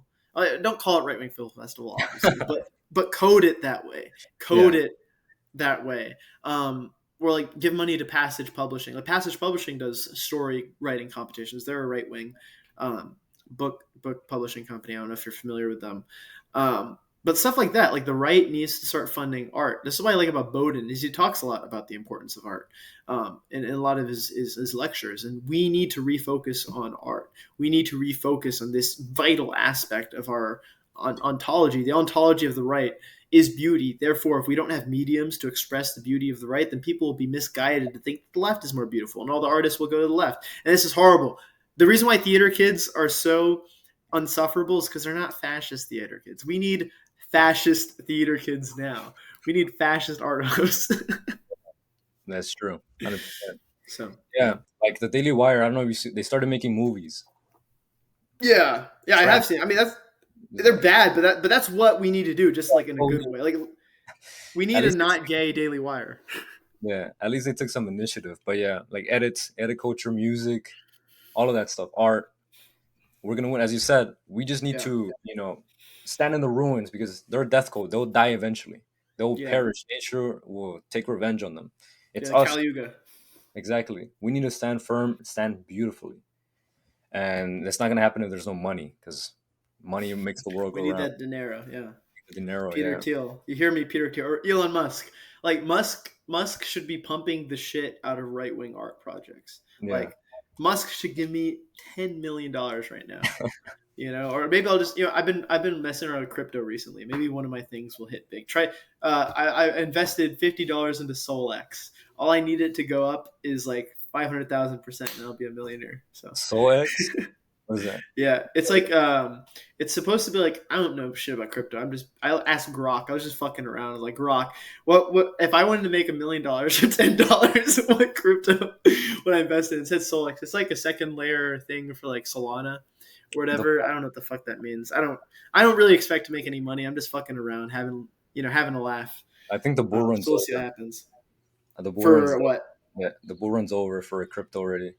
I was like it ended on Valentine's Day. Hmm. I took all my money out. Did you Yeah, make any money? yeah. I think I made like 2 grand. Yeah, That's not bad. it was pretty good. But yeah, it was Yeah. interesting. The crypto world is such an interesting space. That's something that I think the far right should also. There was a coin called like Chud Coin. It had like a $5 million market cap, Yeah. or like George Droid, stuff like that. Like funny stuff. Yeah. Coins. So, Well, it's this one guy I know. He's actually trying to make a Rhodesian coin. Like the way he advertises it is he's going to flip the currency of Zimbabwe, uh, with a new currency. I kind of like it, but it hasn't been doing super well yet. But I'll plug him. It's like Rhodesia Soul or something like that. So go buy some. It's only got like a $240,000 market cap right now. that's pretty So good. if it ever got like, there's still so many coins in circulation, or not, sorry, not so many coins in circulation. Like there's still a lot of uh I guess there are more. I don't know. I gotta look at it again. I don't know what the fuck I'm talking about, but look into that. I guess we'll make our own coin. We'll make the new Rome coin. We do Nova Roma. Yeah. $10 market cap. Yeah, Yeah, it's sure. Argentina rug pulled the entire country, and that just like I heard killed. about that. Yeah, greedy people. Javier Milei, Jewish man. He's Jewish. He got surgery, but yeah. Uh, It's funny because Bukele is Palestinian, half Palestinian or some shit. really, damn. Yeah, he made Bitcoin their currency. I think Yeah, that was a good decision in very hindsight, very right? good, very very good. Yeah. But yeah, the crypto. the crypto technology needs to become far right as well. Yeah. I think like crypto is it's an interesting stuff because if you look at it in economics, it needs to happen in order to take power Hmm. away from this group of people. Like to take power Yeah. away from the Federal Reserve, you need to start your own currency, and Yeah. that's what Bitcoin does perfectly. So I think Bitcoin, all the people on the far right, they should have assets, a large percentage of their assets in Bitcoin, crypto. It's the future. If you want to take power away from the enemy, get into crypto for Yeah, sure. I mean, Bitcoin is like the S&P 500 of crypto at this point. Yeah. Like it's. I mean, it's not going to go up that fast anymore. Like the best, like you said, the best bull run is over, but it's Oh, still going to go up. Like it's going to go up faster than inflation, I think, because like everyone in crypto, what a lot of people do is, I mean, you might be familiar with this, but a lot of people they just once they make their earnings on like some shit coin, they just buy Bitcoin with their earnings, right? They put it in Bitcoin. So like I think crypto will be a thing for a while unless something even more ingenious comes about from crypto, which I mean something will eventually. But I think crypto is going to be around for a bit until we have some sort of until currency is obsolete. You know, my future is here's what's going to happen, man. Here's what's going to happen. And you know, we've been going for a while, so we can start wrapping it up a little bit. But here's what's going to happen. So we're going to create a robot slash like a half bio human, half robot slave caste, and they're all going to be 10 out of 10s by today's standards. But again, we're going to be so beautiful in the future that like the aristocracy is going to be like 100 out of 10. That's going to be our slave caste. They're going to be beautiful, but they're going to be like half robot, half human. You know, they're the lower caste. They do all the manual labor, they do all the factory shit, whatever. You know, if you're a guy and you're horny, you could just take a slave caste robot, half whatever. of And then Bitcoin. yeah, exactly. And then our aristocratic class is going to be these like we're going to have fucking grok to the infinitieth power processing speeds. We're going to be like half organic, half silicon. These 10 feet tall. We're gonna be able to fucking fly, right? And we're just gonna be like we're gonna be so dialed in that we're just gonna be like we're gonna expand, we're gonna explore the entire universe, and once we're done with that, we're gonna create more universes, and we're just gonna keep going, keep going, keep going until not until anything, because it's gonna be this infinite creation. That's the beauty of creation. Is even once you've hit the limits of nature, you create more. That's what's beautiful about that. So that's the For sure. future. Yeah. See, maybe like we reached the end of the universe, you know. See, I had a Yeah. conversation last time you said, once we expand big enough, like, Hmm. we can also collapse into like a singularity and restart again the Big Bang. And I thought that was such an interesting concept, Like you get like an Ubermensch man or like a Napoleon figure that wants to conquer the entire universe, and he does it. Hmm. He becomes Yeah. God, the singularity. Hmm. What happens then? Yeah. He destroys himself, restarts humanity, and like that's interesting, bro. You made me think for like a month or two. I was like, damn, what the Well, hell? here's one more thing to think about before we close off is so this guy Giorgiani, right? He says that speed is ontologically prior to time. So time and space are all just forms of energy, right? So space is energy expanding. So think of it as heat expanding, right? Entropy. He believes that speed or technology is a process that is unique even from energy and time. So he believes that the speed of technological progress is going to get to the point where the limits of energy, so like for example, quantum law, physical laws, all these things are going to be obsolete in the face of technology, or techne as he calls it. And he sees techne as the spiritual force because the whole he calls them egregores. So egregores are kind of like archetypes. You know they're like invisible ethoses and spirits that like over time we kind of create in our minds. Like we create these archetypes, like the Promethean archetype, for instance, right? Giving man fire, technology, to be able to go beyond limitations. And I kind of agree with him in the sense that I think with technology, you're going to be able to create processes which are no longer constrained by physical laws. Because you have to think science, math, all these things, they're not really laws. They're observations that we have of what laws might be. So 2 plus 2 equals 2 isn't absolute truth. It's our language that we've ascribed to our understanding of how the physical world works. Everything is constrained to our observation. So once you get to become an evolved species, like for example, it's like impossible to see in 4 dimensions, but like those capabilities are just within our current biology. assuming we become limitless through technology, who's to say you can't see in 4, 5, 6, 7, 8 dimensions, True. right? And once you get to those points, maybe you realize that there's so much more beyond just energy. There's so many more dimensions or areas for discovery or creation.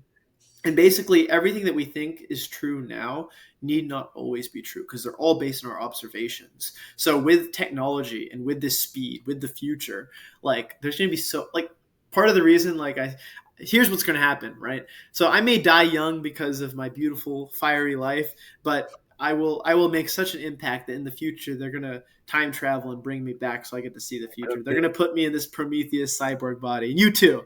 Yeah, bring him too. Bring Alcantar as well. And we're going to both be these like 10-foot tall Promethean It's gods with the it's rest kind of of the godlike the humanity. plot from Interstellar or something. Yeah, honestly, a little Yeah. bit. We're gonna make it, cunts. You know the thing Aziz says, hey, we're gonna make it, cunts. We're all gonna make it. You know, so Yeah. that's gonna be us. We're gonna be like that. You know, on the fucking Sure. on some other weird planet. Interesting. The conquering never ends. Then different Well, dimensions. yeah, that's what I'm saying. That's why I hate this. There's no end of history. There's an end of human history, and then we have a post-human history, and there's gonna be a post-post-human history, and a post-post-post-post-post-human history. And we're just gonna keep advancing because even once limitations, creation creates more limitations, and then creating to those limitations creates more limitations. So really, there's no such thing as limitations. We can nuke ourselves tomorrow, but who's to say another life form won't evolve in the future? Right? This Yeah. is inevitable. We must ride the waves of the future. We must make it to the pinnacle and then make it to another pinnacle and just endless pinnacles, just fucking violet colors, infinite shade of violet colors out, just That's waiting right. for you to explore. So, yeah. Sisyphus will keep pushing on for eternity. The Except mountain, Sisyphus. Go, sorry. Go ahead. the mountain never ends for him. Just keep pushing. Except Keep pushing. except it's like you're orgasming every time you push the it's like not suffering, it's like amazing fucking it's like you're injecting yourself with like a godlike heroin essence. Oh Lord. Okay. Anyway, I think that's a good way to end it. Sisyphus yeah, orgasms. You that's you right. never you always baffle me with the stuff you say. Like you had a conversation with like the aristocratic Faustian aristocrat. You're like, Yeah. I'm gonna throw babies off mountains. Yeah. And then with freaking the Ark, you're like freaking Sam Sulik transgender. Like bro, what you say is always funny, bro. But yeah. Hey, you got to test the limits of taboos, right? No taboos, just mind Orgasm. fuck life. Yeah, constant Sisyphus. You know that thing with Camus? He's like, you must imagine Sisyphus happy. You must imagine Sisyphus as in a Orgasm. constant state of orgasm. You know, BAP says animals are in a constant state of religious intoxication. Sisyphus is in a constant state of perpetual horniness, and he just keeps rolling that boulder. Anyway, thank you for watching Legionaries. Buy my book Promethean Dreams. I talk about some of the stuff we discussed today. It's basically a dystopian future. If the left wins, that's what the world's going to look like. It's just people in a constant state of bad orgasm, not right-wing orgasm. Embrace right-wing orgasm, not left-wing orgasm. Yeah. So I send my heart out to you guys. You know, send my heart. All right. Thanks for watching, Legionaries. As always, this is the Warrior Philosopher, building the foundations of the Warrior Philosophy. We will see you next time. Salve. Shalom.